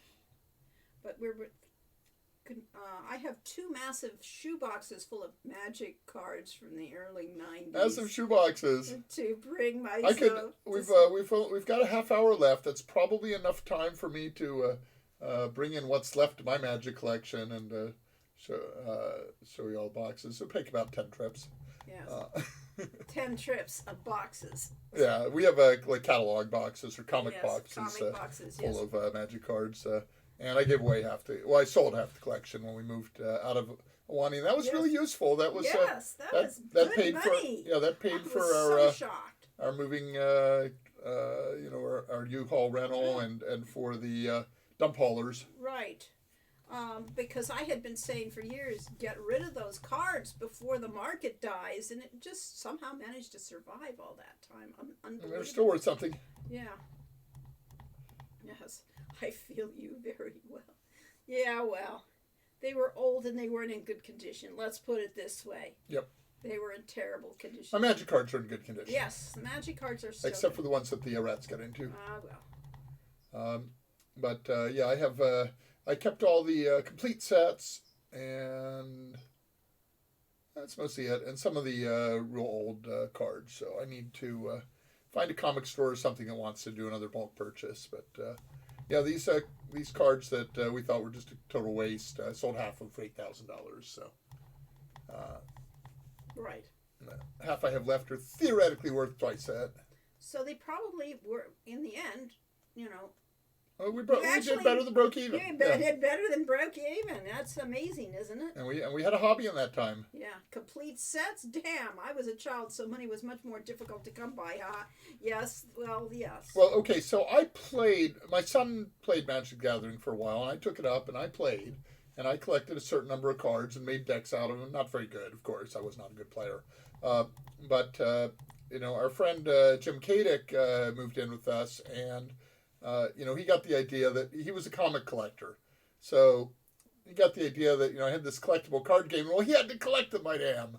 So we bought boxes and boxes of the cards, and then he carefully sorted through in order to make sets out of it. And then he had no interest in any of the cards that weren't part of his set. So they either went into fun decks, or he made theme decks like all kobolds and stuff like that. I had an angel deck he got me for my Yeah, the angel deck was actually based on an article in Shadis or one of the magazines, and it had angels and white weenies, I think was the term. So White Knights, and So yes, we did all play. but Magic Jim the collected Gathering. them, and so I said, "Oh, you want to collect them? Why just go on eBay and buy the complete set?" And that totally ruined it for Jim, because the idea that you could buy them already collected and not have to collect them yourselves Took all the made no sport, sense. Took the sport out of it. Yes. Yeah. So I have all the sets, but yeah, they're not worth that much more than what I paid for them. Yeah. So let's see. Arlo says, I recently submitted a bid for an original Gargoyles action figure owned by a Marvel Comics artist. Didn't win it though. Yeah, Gargoyles is in the news recently. They're going to do a new Gargoyles 2 or something. Yeah, or they're whatever. making a new sequel. version of it. However they wind up doing that. And yes, Magic the Gathering collecting can get very pricey very fast. Yes, the Black Lotus. That was the ultimate card that our friend... Yeah, the Power 9 and the Black Lotus is the most valuable, the Power 9. Our friend had a beta Black Lotus, and one of his friends talked him into trading it to him for an unlimited Black Lotus. So it was second edition, third edition. Well, I guess it was technically second edition versus the alpha and beta versions of first edition. And it wasn't until years later that my friend discovered that the beta version was worth about 4 times as much as a unlimited version. Yeah. My oldest brother collected Magic. My youngest brother collected Pokemon. Oh, my youngest brother passed away. Oh, wow. Sorry about that. I think my oldest brother still has both collections.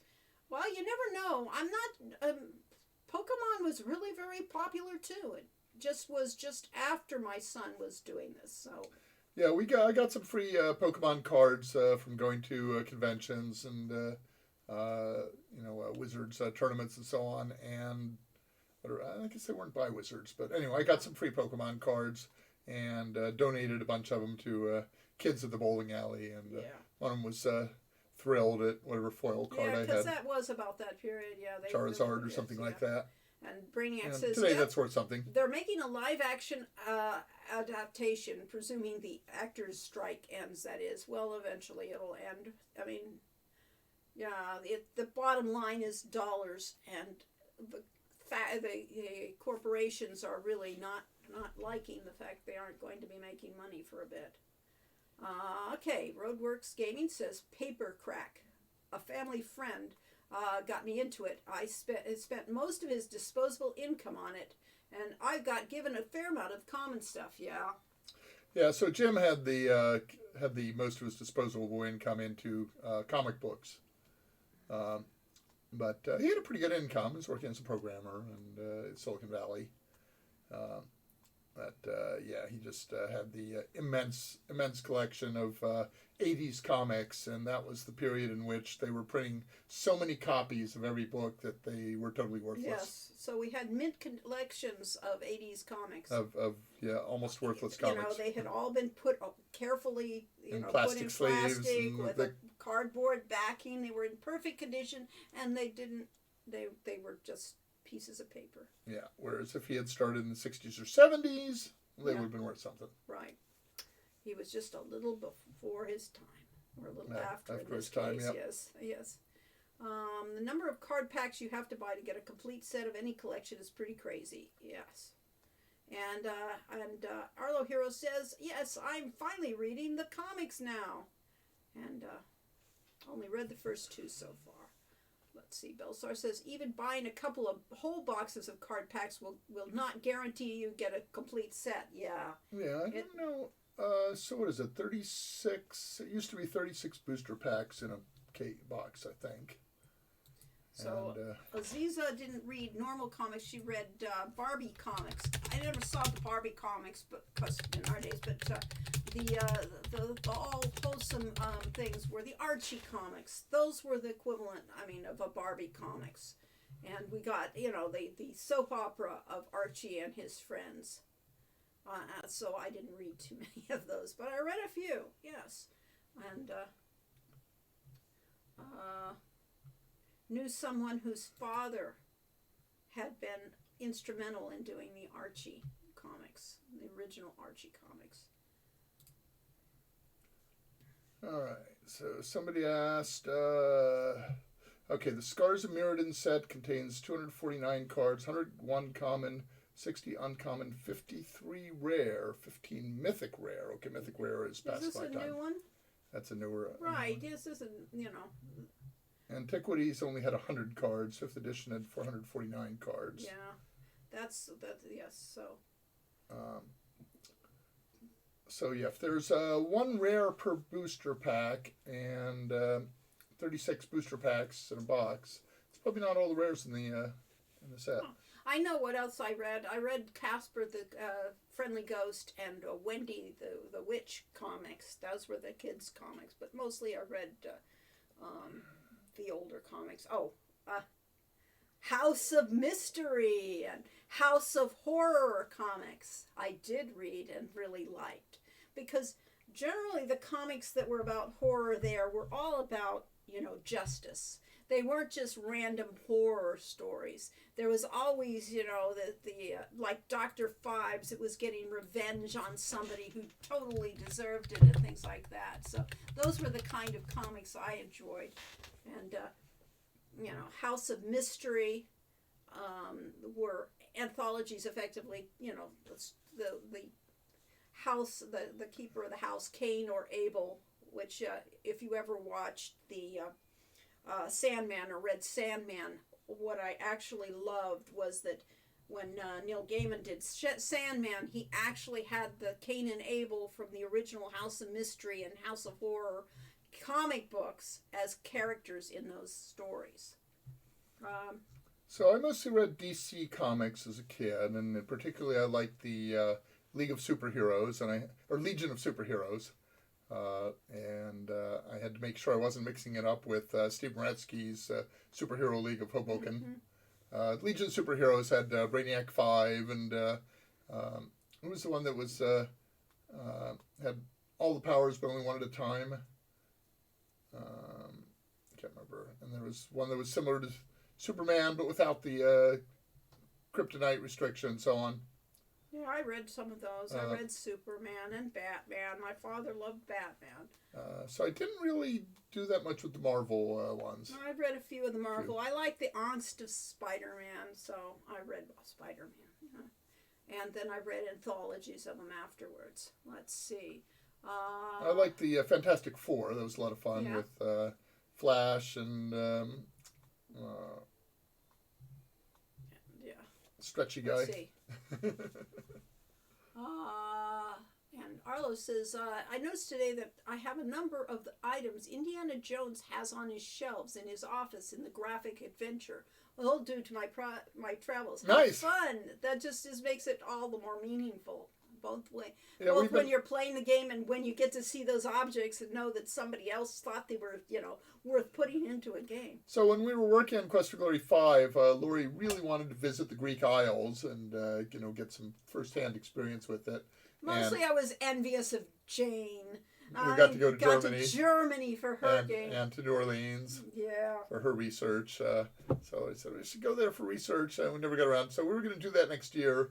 And then we're actually kind of debating, because I just saw a thing from my university, UCSB, that is doing a trip to Central Europe. That sounds pretty darn cool. So we may actually do traveling next year. So we may start traveling in the next year or so.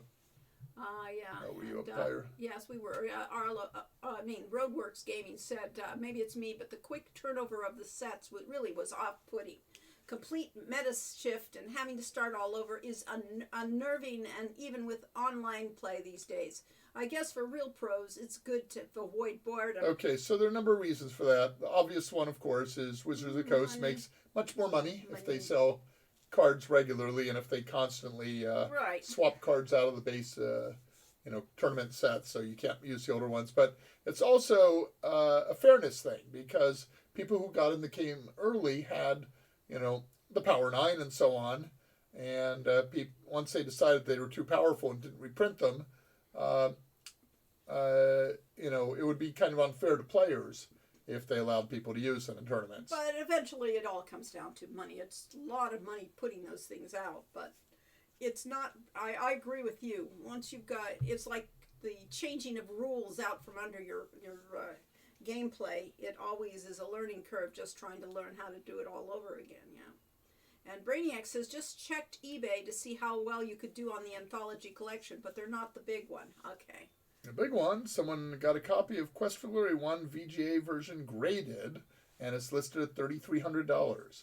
So they have those grading companies, and we had some coins and stuff that I thought about getting things, and also the Magic cards, thinking about getting them graded. That's just quite a process and pretty expensive Yes, it is. Get them graded. But I was told that, I have the complete Magic the Gathering Collector's Edition, which are basically all the cards that were in the original Alpha and Beta, but they have square corners instead of rounded ones, and the backs are different.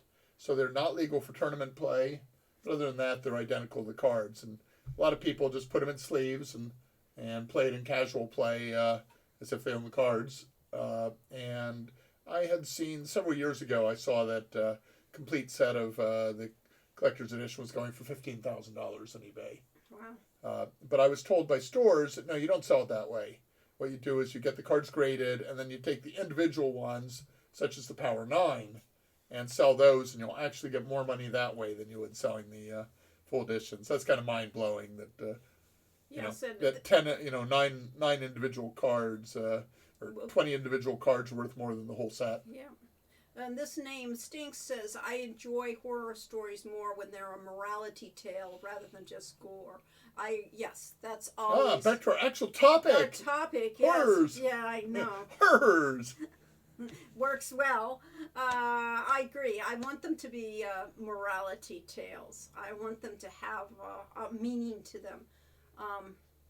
Who was the one who... I'm that way on any kind of story, if it's or a game in particular. If you're playing a game that is, just action and doesn't feel like your action means anything, so one of the rules on making a great role-playing game is you have to really feel that what you're doing is important, that you're saving the world, you're doing something that matters. And, of course, it doesn't matter. It's a stupid game. But while you're playing it, you have to feel like what you're doing matters, and otherwise, why bother? And Neil Gaiman is an absolutely awesome writer. He's really, really good. Of course, Terry Pratchett was unbelievable. Was unbelievable, and he is definitely still on the top of my list. Somebody got, so good luck, as Brainiac says, good luck making that sale, eBayer. Yes, wonder how much it costs to get it graded. And then... He has a massive link here that somehow we did not... That is spam. Wow. Yeah. Okay, desktop. Here we go. There it is, in case you didn't look it up. US $3,300 minus a penny. Yeah, right. Buy it now. Uh-huh. You can buy it now. Somehow much cheaper at $32.99.99 than if it was $3,300. Yeah. Similar sponsored items. Not quite up to that level. But it is graded 90, near mint plus to mint. Wow. Well, none of ours will work that way. Ours have been lovingly, covered with dust. I want to take it back. I've got a few that are in really good condition, actually. All right. Shrink wrapped. Shrink wrap. We have the shrink wrapped version of that, so yeah. It's pristine. Well, that one's probably shrink wrapped too. Maybe. This is a Korean edition. Oh, well, then it's not half the value. It might be worth more. Who knows? Maybe. It's certainly rare. It's got that little logo in the corner that says Cole Creations, which has never really existed. That was just something somebody came up with. It was a marketing play, yes. Oh, we should have a But marketing. we have it on the other original box, so yeah. Until they decided they did not want to make stars out of their designers because, they might go somewhere else. Here's an ordinary ungraded one for $130. Yeah. Warcraft Orcs and Humans, big box, factory sealed, graded, $85 for $5,000. All right. Well, There's anyway, a back to our rather worn yeah. Quest for Glory 4 for $115. Pre-owned. No kidding. But if you were to actually go through and calculate for inflation, you might find out that you're getting less than you paid for it. Yeah, with 114, that's pretty much less than. Yeah, what because it was these list price $50 or $60 Yeah, they were not cheap to begin in with. the early 90s. Yeah. So that's like $200 today. And Arlo Hero says that'll be awesome. This is obviously the tours that we could be doing next year. Oh, the alumni I've done tours. some of those alumni tours. Maybe we'll end up on the same trip somehow. That would be really ideal. They seem really pricey, but what's money for? A bit further west, but I've heard the island of Capri is very nice. Yes, bucket list destination for me. There was an old adventure game based there too. Ours is set in Sardinia. So our son basically said the right way to set up your trips if you're not doing an alumni tour is to go on ChatGPT, yes. And go up and ask your questions and what you would want and set the parameters of what you want. Yeah, then you can refine it. Right. So then you can get the ideas of where you need to go and how many days to stay in a place to get the full advantage of it. It was amazing that's actually useful. What do you know? So I will get a new. So we'll do this. We'll do this live, so that no one knows what we're doing. So here I am in Bing for Microsoft, and they have your AI powered Copilot for the web. Get started. Ask me anything. Okay. You got the 8 to 10 day trip to. You got it over there in the right. Okay, but that wasn't what I was going to ask. Okay, what are you going to ask? I want to go on a 1 month tour of the lands of Quest for Glory. Right. What do you suggest for my itinerary? Okay. That's an interesting question. Searching for Quest for Glory locations. Of course, they weren't real locations. Says, that sounds like an exciting adventure.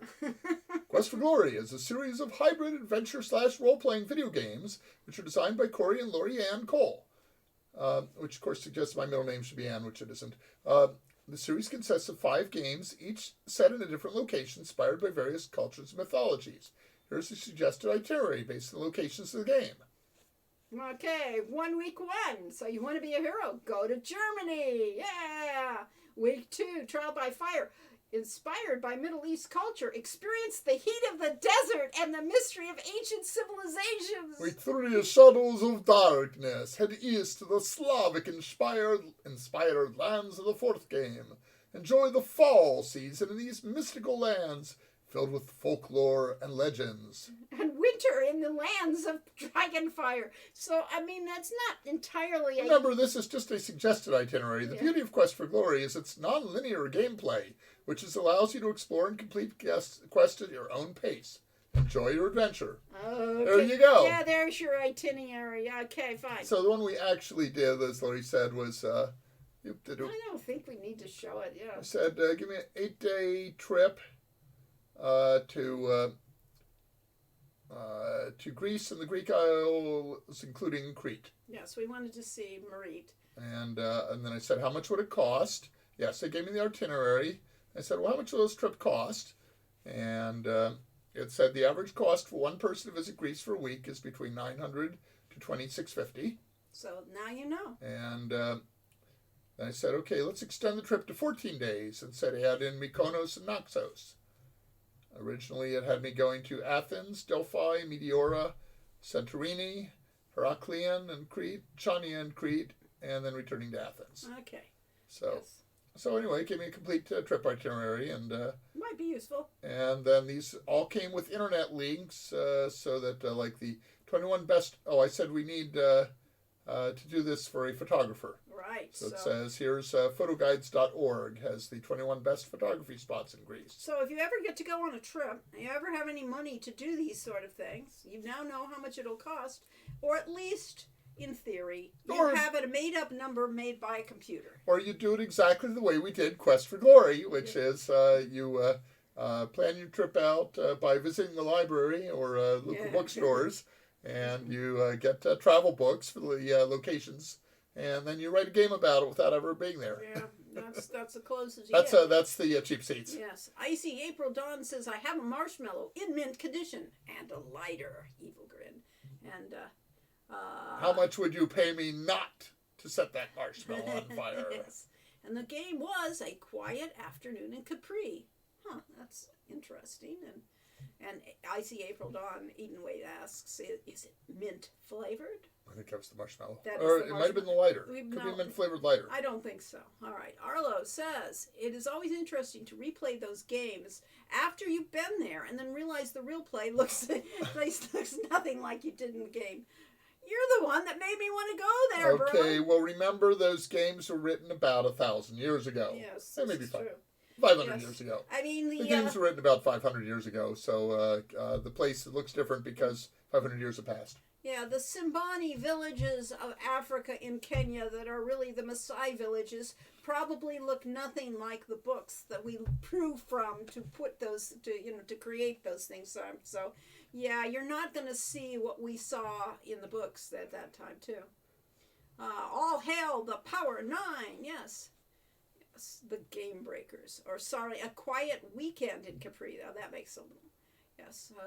This was a... Okay, so we will get our Quest for Glory games graded, and then we will list them as sold by the original designers. Yeah. All right, it's a style similar to Myst. The Weekend in Capri is... After you die, we'll be millionaires, because yes. St. Crap G1 PGA will go for a lot someday. Yes. They are pricey. You have to... My phone says I've been sitting for 2 hours and haven't gotten any exercise. Yes. You need to have grown up on Quest for Glory, so you really want to see the world more than anything. Yeah, really. And Brainiac says the inflation isn't that far off, actually. I put $50 in 1992 into a calculator. It came out to $109 last month. Okay, so it's only a little more than double. Yeah. So that Shadow's price is pretty close. Yeah, yes, $150. I mean, it's like, so yeah. No, you didn't make any money off of all these times. The best you're doing is breaking even. But then again, you played the game, so that has. Well, to they be... didn't because we're shrink wrapped. All right, fine. I took group tours and I learned how to set up trips on my own. But sometimes I still do them. It's nice to be with a little family for a week. That's why I think that maybe taking the group tour makes sense, especially when they have people giving lectures. Because, it's nice to have context for the places you're going to. So, that is tempting to have the alumni tour. Only 1 month in Gloriana? Nah, I need at least a year. Well, that's true. And tours are nice in that you just show up and follow the instructions they tell you. No stress. Exactly. That's also a big plus, yes. Okay, I went back to that. I just modified my query. And I said, make it a 1-year tour. Suggest details for each location. And there, yes, 2 of 30. I think that their idea of detail is very detailed because we spend 3 months and say we want to be a hero. Yeah, right. The game has a satirical and silly tone, which will make your stay enjoyable. It's like, what? You want me to go to the That's game the details? world? Yes. This is the game we're going to go into to go on our tour. Yes. The game features darker themes while maintaining humor through methods such as incorporating Boris Karloff and Peter Lorre parodies. Okay. Yes. And yes, Brainiac says, it skipped wages. No wages of war. Nope, they didn't even think of it. Oh, tisk. And wages is gotta be one of the best places to go visit. I mean, going to Kenya and going on a safari. As long as you, get all your shots and don't mind mosquitoes and bugs and things like that, and the heat. Yeah. Corey. This is I said, but I want to visit East Africa to experience Quest for Glory 3, Wages of War. How dare you leave that off? Of course, that was only 2 of 30. Yeah. Absolutely! We can incorporate Quest for Glory 3, Wages of War into our itinerary. Okay. This game is set in a jungle and savanna country called Fricana, which is inspired by it's actually East Africa ecosystems. Here's how you can adjust your itinerary. Months 7 through 9 in Wages of War. Okay. And that takes us up to month 13 to 15 because it's a little unclear on the concept of year. Okay. They just Right. added 3 more months. Yeah. You'll have to All prevent right. a war and then thwart a demon who may be the least in the world. That's quite a vacation. Yeah, that would be an interesting vacation. You know, that's I have to okay. say So that. we have had people that have written to us that told us became a medical doctor and went out to do aid work, Yeah. inspired by Quest for Glory. So the idea of being inspired by Quest for Glory to go out and stop the war, the yeah. Hamas, Israel-Palestine war, and then go out and stop the Ukraine-Russian war. Yeah, that could be your adventure. That's why you're going to Central Europe, isn't it? You know? Yeah. Yeah, let's see. Yeah, I'm a little concerned by the time we get to Central Europe in the May or June of next year that Russia may have expanded from there past Ukraine. Brainiac says it partially picked up on the original seasonal plan, so that's somewhat impressive. It is, isn't it? It's really is. They are really fun. I mean, Yes. playing around with ChatGPT, and then we've used Dolly and Midjourney that do the art versions of that. Are really fun to play with. Yeah, Sybil Seeker says, I love the over-the-top optimism, yes, of the chat box, yes. They missed my favorite year of travel, Egypt, followed by the African savannah. Yeah, that would be great. On a good tour. Yes. Let's see. But you don't have to worry about the planning or organizing. Yes, just follow the instructions your guide gives you, yes. Ohio State, says Brainiac, my alma mater, had a Greek Isles summit trip I almost went on. Alumni trip. Alumni. Okay, fine. Why I said summit. I don't know. It included a few of the islands referenced in Quest for Glory 5, but not enough of the non-touristy ones to feel justified going, yes. Arlo says a good trip will be a minimum of $5,000 per week. Okay. Well, we're on... okay. 5,000... Okay, so the one I was looking at was Central Europe is 2 weeks for about 6,000 each. And I said, that's money! $12,000, you know, that's life-changing. Well, it was life-changing money at the point when we were working for Sierra and making $27,000. Well, now we're not. Now we don't make any money, but right. Yeah. we do. We get actually about these live streams. We get about $100 a month from. Yes. And Arlo says true, but if you're doing it right, you'll have done enough research to want to slip away to see some things on your own. Yes.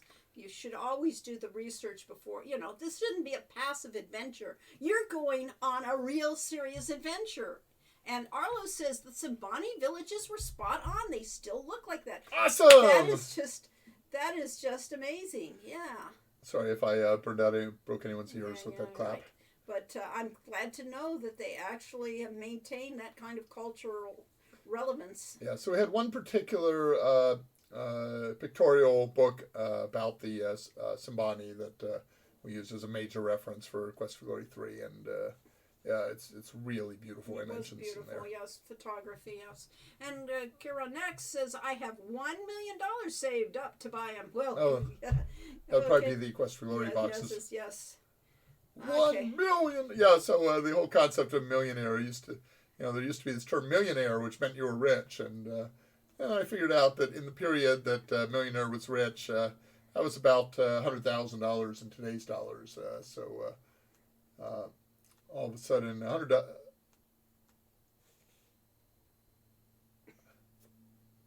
So yeah, $1 million doesn't seem like a fortune anymore. Yeah, unfortunately, let's see. For sure, you have to be willing to give up some control customization in exchange for not having to worry about logistics. Yes, and Arlo is, of course, my goal is the opposite of that.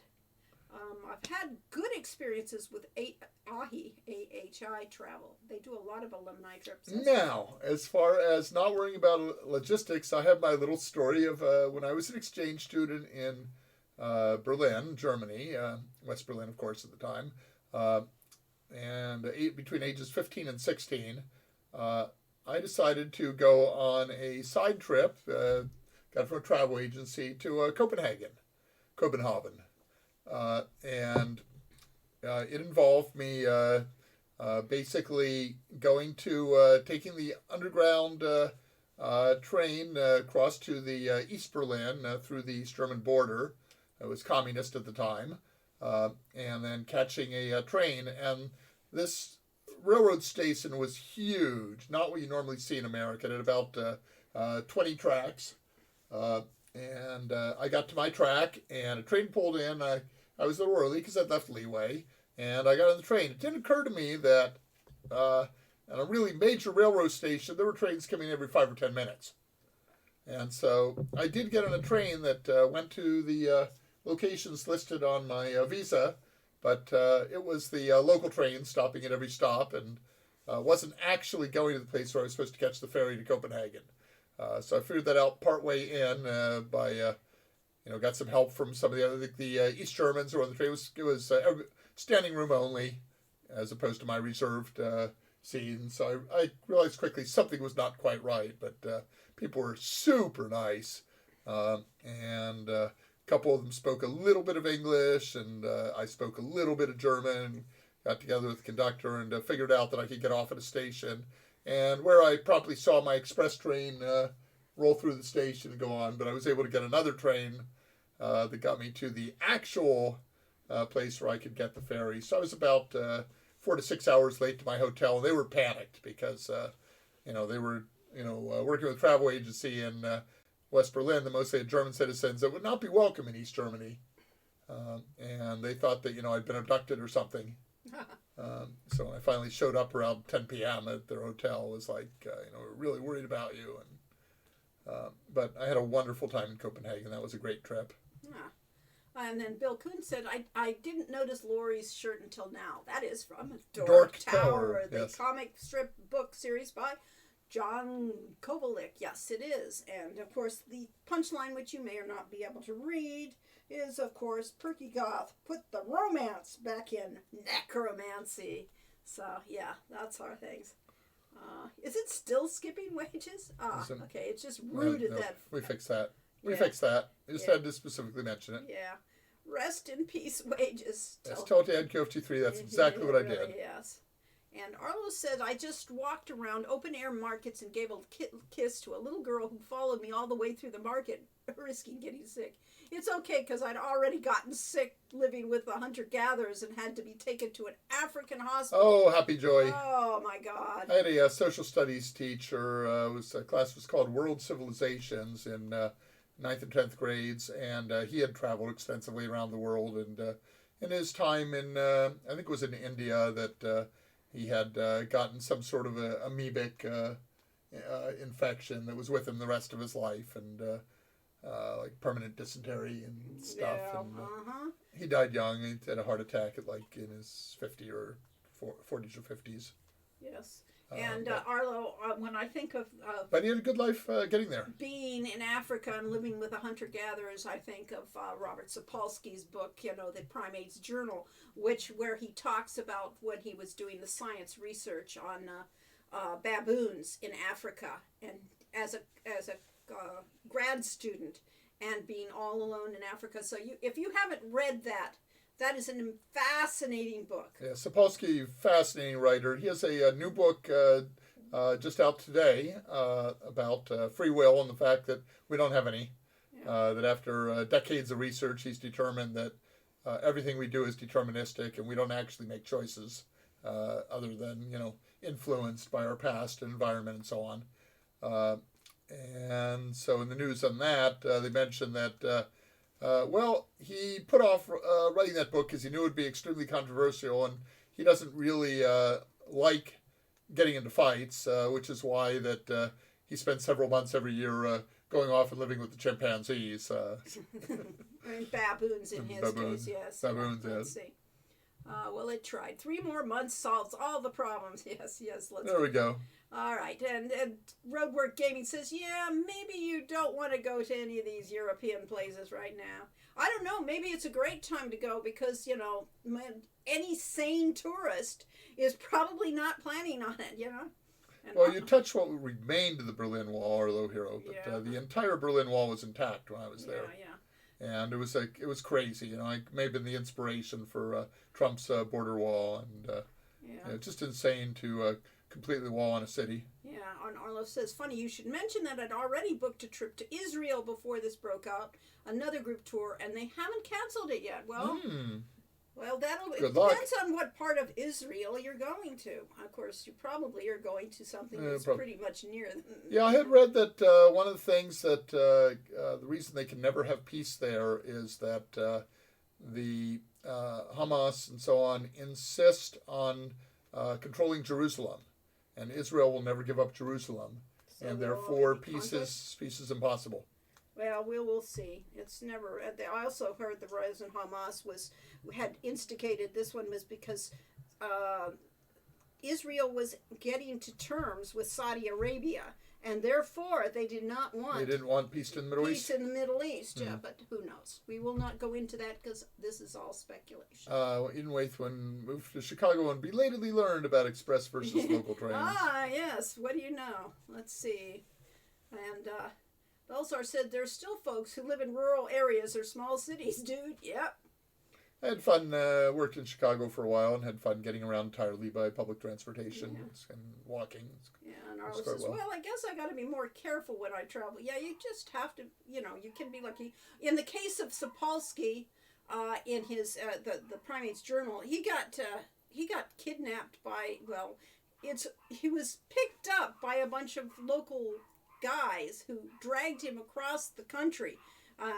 Or at least the state of Uganda, or I guess they were on the Uganda border and things like that, while there was a war going on. So he had an interesting experience there with local people, too. So it's definitely worth reading. Let's see. But I got mugged as a young teenager in Philadelphia. Yeah. I had decided one day to walk to Philadelphia. I lived in Abington, Pennsylvania. It's about 20 miles away, I think. So instead of usually taking the train down, I walked the entire way. And I was just trying to walk into downtown Philadelphia. But somewhere I ended up on, the roads were a little confusing at one point, and ended up going into the east side, which is a slightly less touristy area. And a group of kids playing there basically said, I got his wallet, I got his watch. Well, they forgot to take the wallet, but they did take my watch. Oh, which, and they didn't hurt me at all. Yeah.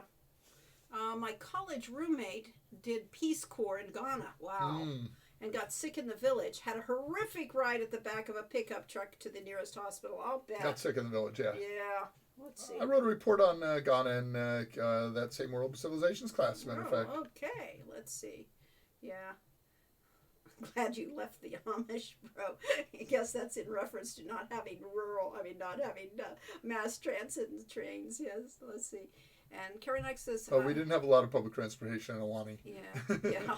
The Karanek says, I am glad that I was destined to play your games without free will. Yes, yep, it's indeed. all your destiny. We're all, I mean, kind of yes. Okay. Destiny. How did you play our games? You played our games because you had access to a computer. And computers at that point cost a couple $1,000 at the point when a couple $1,000 was real money. So that meant, you were from a reasonably well-off family background. You were... You're all speculation on your part, so who knows? But, for the average player. Yeah. And these were the only games in town. That's the other thing, is Sierra was the game. That was a manufacturer. If you wanted to play a game on your computer, and if you had a computer, you really wanted to show off your computer, then you got these games. So you were destined to get a Sierra game because there wasn't much other choice. Yeah, really. So Arlo says, I wasn't doing research on the hunter-gatherers, but I did learn a lot from my travels. I was already the only regular traveler who's seen the ancient rock carvings in the Sahara Desert that prove how civilization emerged. Oh. And I had been inspired to trace the origin of civilization when I saw the oldest law code in Europe when I was on Crete. Cool. Yeah, that's pretty cool. So all these, so we are kind of like the famous adventurer. So the famous adventurer never lived any of the experiences he writes about. But he wrote stories that introduced lots of other people to them. So we, through our games, introduced a lot of people to many experiences that we've never had. Yes, and we hope you continue to have them, yes. And we hope people will do things like Arlo Hero and actually get to experience them in real life. And Arlo says, getting kidnapped, I've been careful about that. I did get lost on the African savannah and had to beg some random Maasai village to help me get back. It was rather embarrassing, considering it only took 5 minutes to get back, and they sent their children out to navigate that by themselves and just said, just over there, to indicate 2 days' walk. But they were nice about it. Well, from their point of view, it's only just over there, yes. And Arlo lives in Philadelphia now. You could still get mugged here. No doubt. That's great, yes. What a progress, I love taking the Reading Railroad, not the Reading, as so he calls it, the Reading Railroad down into Philly, and then going to like the Franklin Institute and. We know the Reading Railway from Monopoly, after all. But it's Reading. Yes, well, that's why it's spelled Reading. It's spelled Reading, so therefore it has to be Reading Railroad to anybody that's never been out. Yeah, take a ride on the Reading just doesn't sound right to me. It sounds even better. Yes, let's see, you could probably get mugged in any large urban area given the current economic climate. That's probable true, yes. And Aziza says she's lived in Boston. I'm a weak, tiny woman and luckily never had any issues. I work downtown and live still in Boston, but west of the downtown. Yeah, it's we've never been terribly paranoid. The entire time we lived in the Oakhurst area, the only time we ever locked our house was if we went away on a week-long trip or something. And Lori told me I was silly for doing that. Yeah. One time we came home and found the front door open and said, "Oh, I thought I locked that." Well, apparently it didn't latch properly and had been opened by a bear that had gone through and found our trash. Yeah. And the bear that scratched tried to claw his way into the garage. Oh well, before that, yeah, we had a trailer that we collected our trash in a trailer until every 2 months or so we took it to the dump. Yeah. And a bear actually tore out the plywood side of the trailer. So we lived in interesting areas and may not have been able to get mugged there, but we could have gotten beared, And we had rattlesnakes and we had black widow spiders. Right. Not too many black widows, honestly. We did have some. We had in that junction box. But that was about the only time we were ever bugged by that. But rattlesnakes, we had several about rattlesnakes. 5 of them, yeah. So yes, and Aziza says, my kid is a city kid and can tell you everything about public transit here. Yay. Good. Yes. And I was like 11. Yes. I was like 11 or 12 going down to the city on my own in Philadelphia. And my kid, Michael, grew up in Oakhurst, and that was, for most of his life, he was in Oakhurst with rural, population. So where does he live now? Oakland, California. He when he was like me. I grew up in Arizona, and when I just graduated from college, or from high school, I guess it was, I took a trip up to, it was college, wasn't it? All right. I took a trip to San Francisco, and when I walked into San Francisco, it's like this was home. This is where I wanted to live, and I just fell in love with it. And my son was the same way. He loved it. Scottsdale is charming. It's hot. It's unlivable. So it's hot, but it's still very charming. Yeah, right. So Arlo says, exactly, you're FA, and you did tell me the point of the meeting with FA is that you did it yourself. You don't owe it to him. Yes. But you forgot saying it's the memory just belongs to me now. Yeah, that's true. Yes. And Arlo used to live in Boston, too. It really doesn't compare to Philly in terms of dangerousness. Okay. But I understand you guys think you're in a rude city, though you're super polite compared to New York. You have a sub from somebody not in chat? That's strange. Oh, that is kind of strange. Yes, I didn't realize they weren't in chat. But, we welcome it. Huh. Yeah. Uh-huh. Your subscriptions and, whatever the points, whatever they're called, that you assign channel points. Let's see. There are channel points of some sort that we haven't customized. Yeah. And apparently you can buy things with them. For 420 points, you can unlock a random subscription. Wow. Yep. You just lost her. I just lost my interface. Yeah. Uh-huh. Oh, there's the X. Yes. So yeah, we do get a tiny amount of money from Twitch for those. If we were to stream daily instead of every 2 weeks and get 14 times the money, that would be like $1,000 to $2,000 a month. That would be real money, sort of. And you left your heart in San Francisco. I did. I found that was just I mean, coming from Arizona in the It summertime, calls to her. it was like 110 degrees when I left Phoenix, and then I come into San Francisco, and it's cool and foggy, and it's like, oh yes, give me this any day. My first adventure, I stood on the stage where Tony Bennett sang that song. Pretty cool. We got to see Peter Blair, Dennis Bernard Noon of Herman of Herman's Hermits live at a casino in Course Gold. But he didn't sing that song. He didn't sing that, no. He No. sang Mrs. Brown, You've Got a Lovely Daughter. Yes. And Yes. So I'm Panderful is rating with a party of 3. Woohoo! Oh, welcome. Hello, Pandorkful and your raid, your Yes. party. Yes. Guess what? We Welcome, were just welcome. playing. Well, what were you playing? What were you just playing? Yes, because there's so many things you could be playing. that Maybe would- they were playing Dork Tower. Maybe that would be fun. Yeah. I would go I right think with Philly is more polite than New York. Okay, and Roadwork says we're under attack while we're being raided. Yes, that's very cool. And New York City definitely has the vibe, but I never felt it was rude. everyone's set lances. They're playing Shadows of Darkness. So appropriate. Yes. Yes, Or was that indeed. Shark? That's more Jaws. Yes.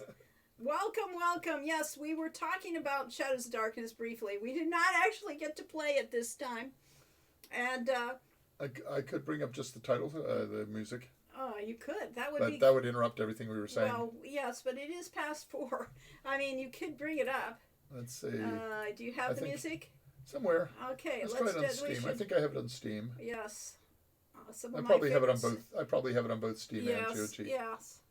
I definitely thought it was rude when I heard the light cross the street in Midtown and a biker whooshed past me, almost breaking my toe when I didn't have an insurance, ran the red light, stopped halfway down the street, turned around and yelled, "Next time, look both ways." Oh, jeez.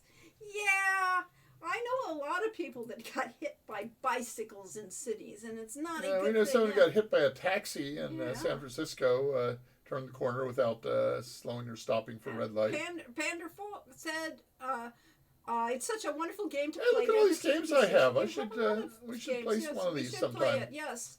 Yeah. And Quest for Glory 4, Shadows of 4, Darkness. Shadows of Darkness. Launch. let's launch it We're on. out to launch. Yes. Oh, but I didn't. Bikers and all. I didn't, of sorts course, yeah. bring the You desktop. don't need to bring in the desktop. And I think Especially it's when it's Alt tight. Escape. Control Escape. There we go. There's the right sounds. Fake. That's pretty scary.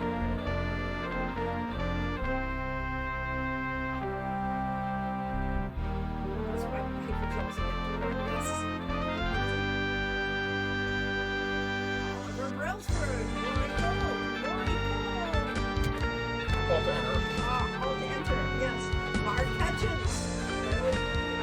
Henry Yu was the lead programmer in terms of he did all the AI programming. Yeah, early he AI. did all the combat. Fuzzy logic, yes.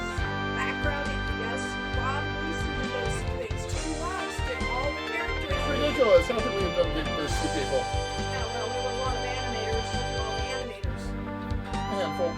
Yeah, but, that's a lot by that thing. So, and, Programmers, one of them, really Henry Yu. and Kevin Red credited the whole time he was on the project. Yeah, Kevin Ray was the one who fixed the CD version. Baloo was our cinematographer. Video capture.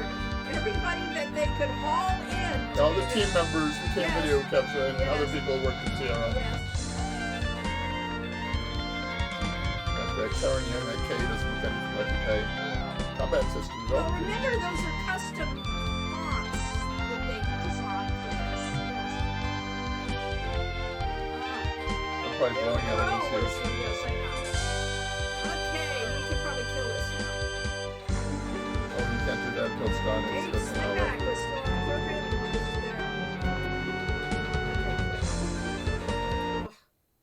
Oh, that's All right, so that noise. was your Quest for Glory 4 experience. Yes, it We can was. now say that we played Quest for Glory during our stream. I get brought back to late elementary school and early middle school with this music. I've always loved the fonts in Quest for Glory 4. Yeah, they were very cool. And I mean, there's so much right that went on with that game. Well, Yes. you know, Lori and I, of course, were already old people by game industry standards when we really. started. We were over 30 when we started at Sierra. And most of the game designers in those days were, 20 or like younger. The sheep in the wallpaper. That just Lord random British was wallpaper, like that was pretty 15 cool. when he started designing games. I love that game. Well, yeah, well, a lot of people did, obviously, or you wouldn't be here for our things. And Our chat is really about, nostalgia. nostalgia and the scary things. That Scary things. Yes. I have a scary belly, scary chest. Ooh, Brainiac had a weird crash lockup of Twitch. Ah, too bad. You missed our You missed Quest for Glory 4. yes, we played the entire game. Shadows of Darkness in the time you were out. Yeah, yes. we were all the way to the end credits. Yes, we were. And we showed them off. Some of them. Until we got tired of it. But I think the squeakers are a little bit too squeaky for me on that song. Yeah, so when we did Heroes Quest. New speedrun world record, yes. Thank you. Uh-huh. I think when we did Heroes Quest, we had about 3 artists and 3 programmers. Yeah, something like Maybe that. a little bit more than that, but there's like maybe a dozen people altogether on the team. And by the time we were up to Quest for Glory 5, I think there were over 100. Yeah, the 5 credits is pretty impressive. But no, Shadows of Darkness will always be our favorite game. Woo! Well, I mean, because it's got everything in it that we wanted to put in a game. All the spooky stuff, all the Lovecraft references, and the Edgar Allan Poe references, And silliness as well. and the silliness, and the characters of Boris Karloff and Peter Lorre. That we could put into these things. As referenced by ChatGPT. Yes, who actually recognized them from something they pulled. And so, all in all, it is our proudest game, even if it was a terrible, terrible release.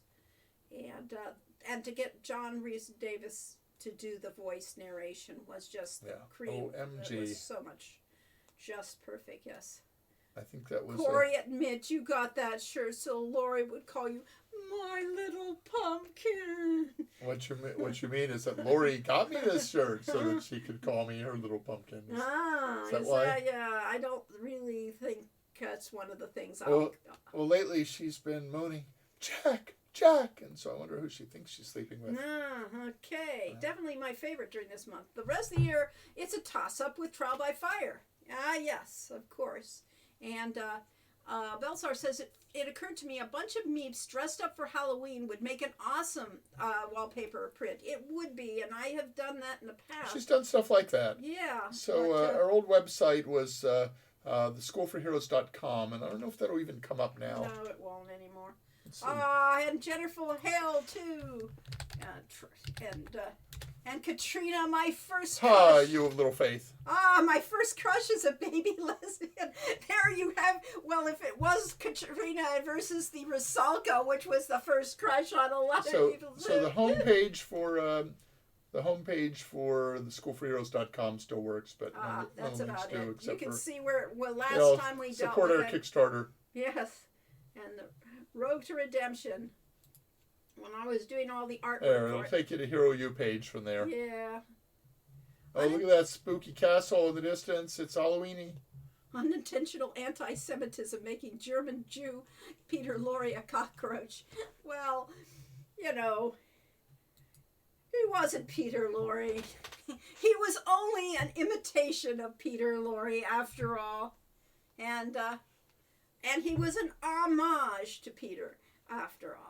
Although Hero says you did a good job of making players crush on Katrina. That would be Lori, of course. Yes, something about her being your only friend and only show up sparingly. Yes, so that you didn't. Yes, it was Lori Petrovich, yes. Lori Petrovich. Yes. Petrovich, yes, do it right. Petrovich. You have to get the accent and the right syllable. Yes. And honestly, we only did it because we loved him and loved his voice and his mannerisms.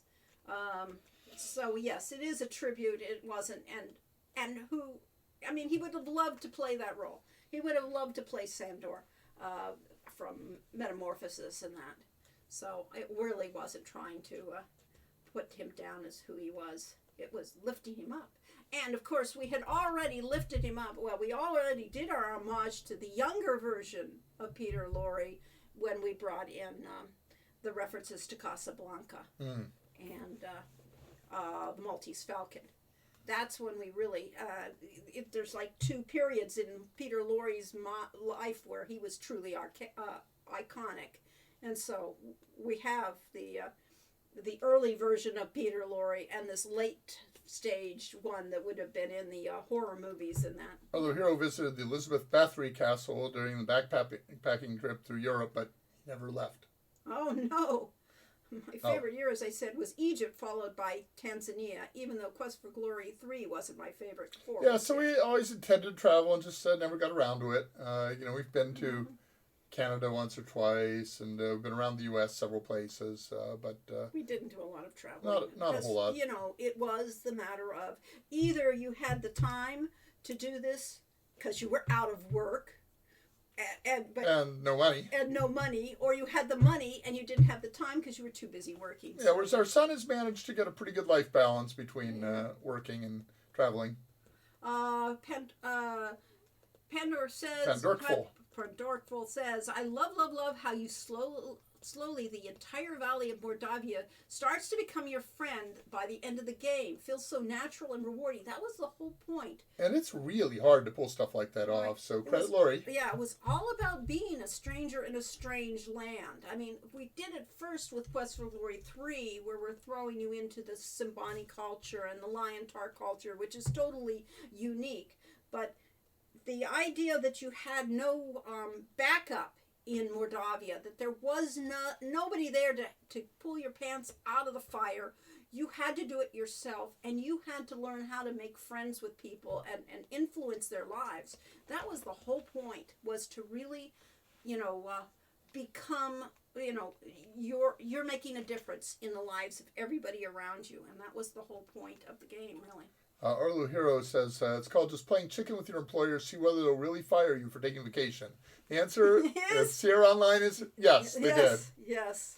Now, I actually, when I was working in the computer industry doing publishing software before Sierra, I learned that every time there was an artificial deadline, there was a show coming up, and they said, we've got to have a demo for that show, and you got to have this new feature working for it. It never made any difference whatsoever. No. So I determined that I was just not going to miss weekends and vacations for the sake of work. And at Sierra, that meant you got fired.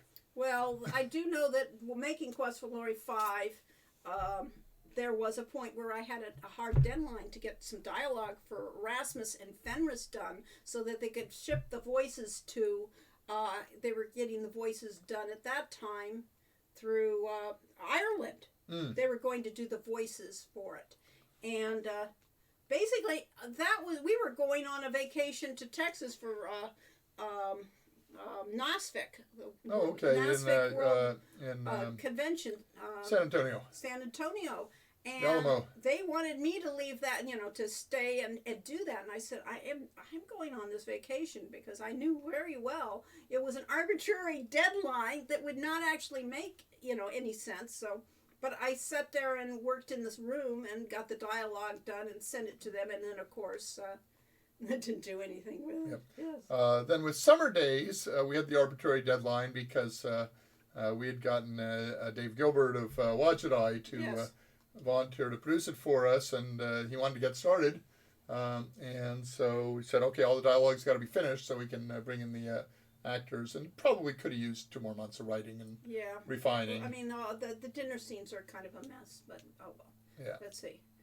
And Cephalus Squid says software development deadlines are often very artificial and rarely important, but that doesn't mean that those people that are running the company, people get all hot and bothered about them. Exactly, yes.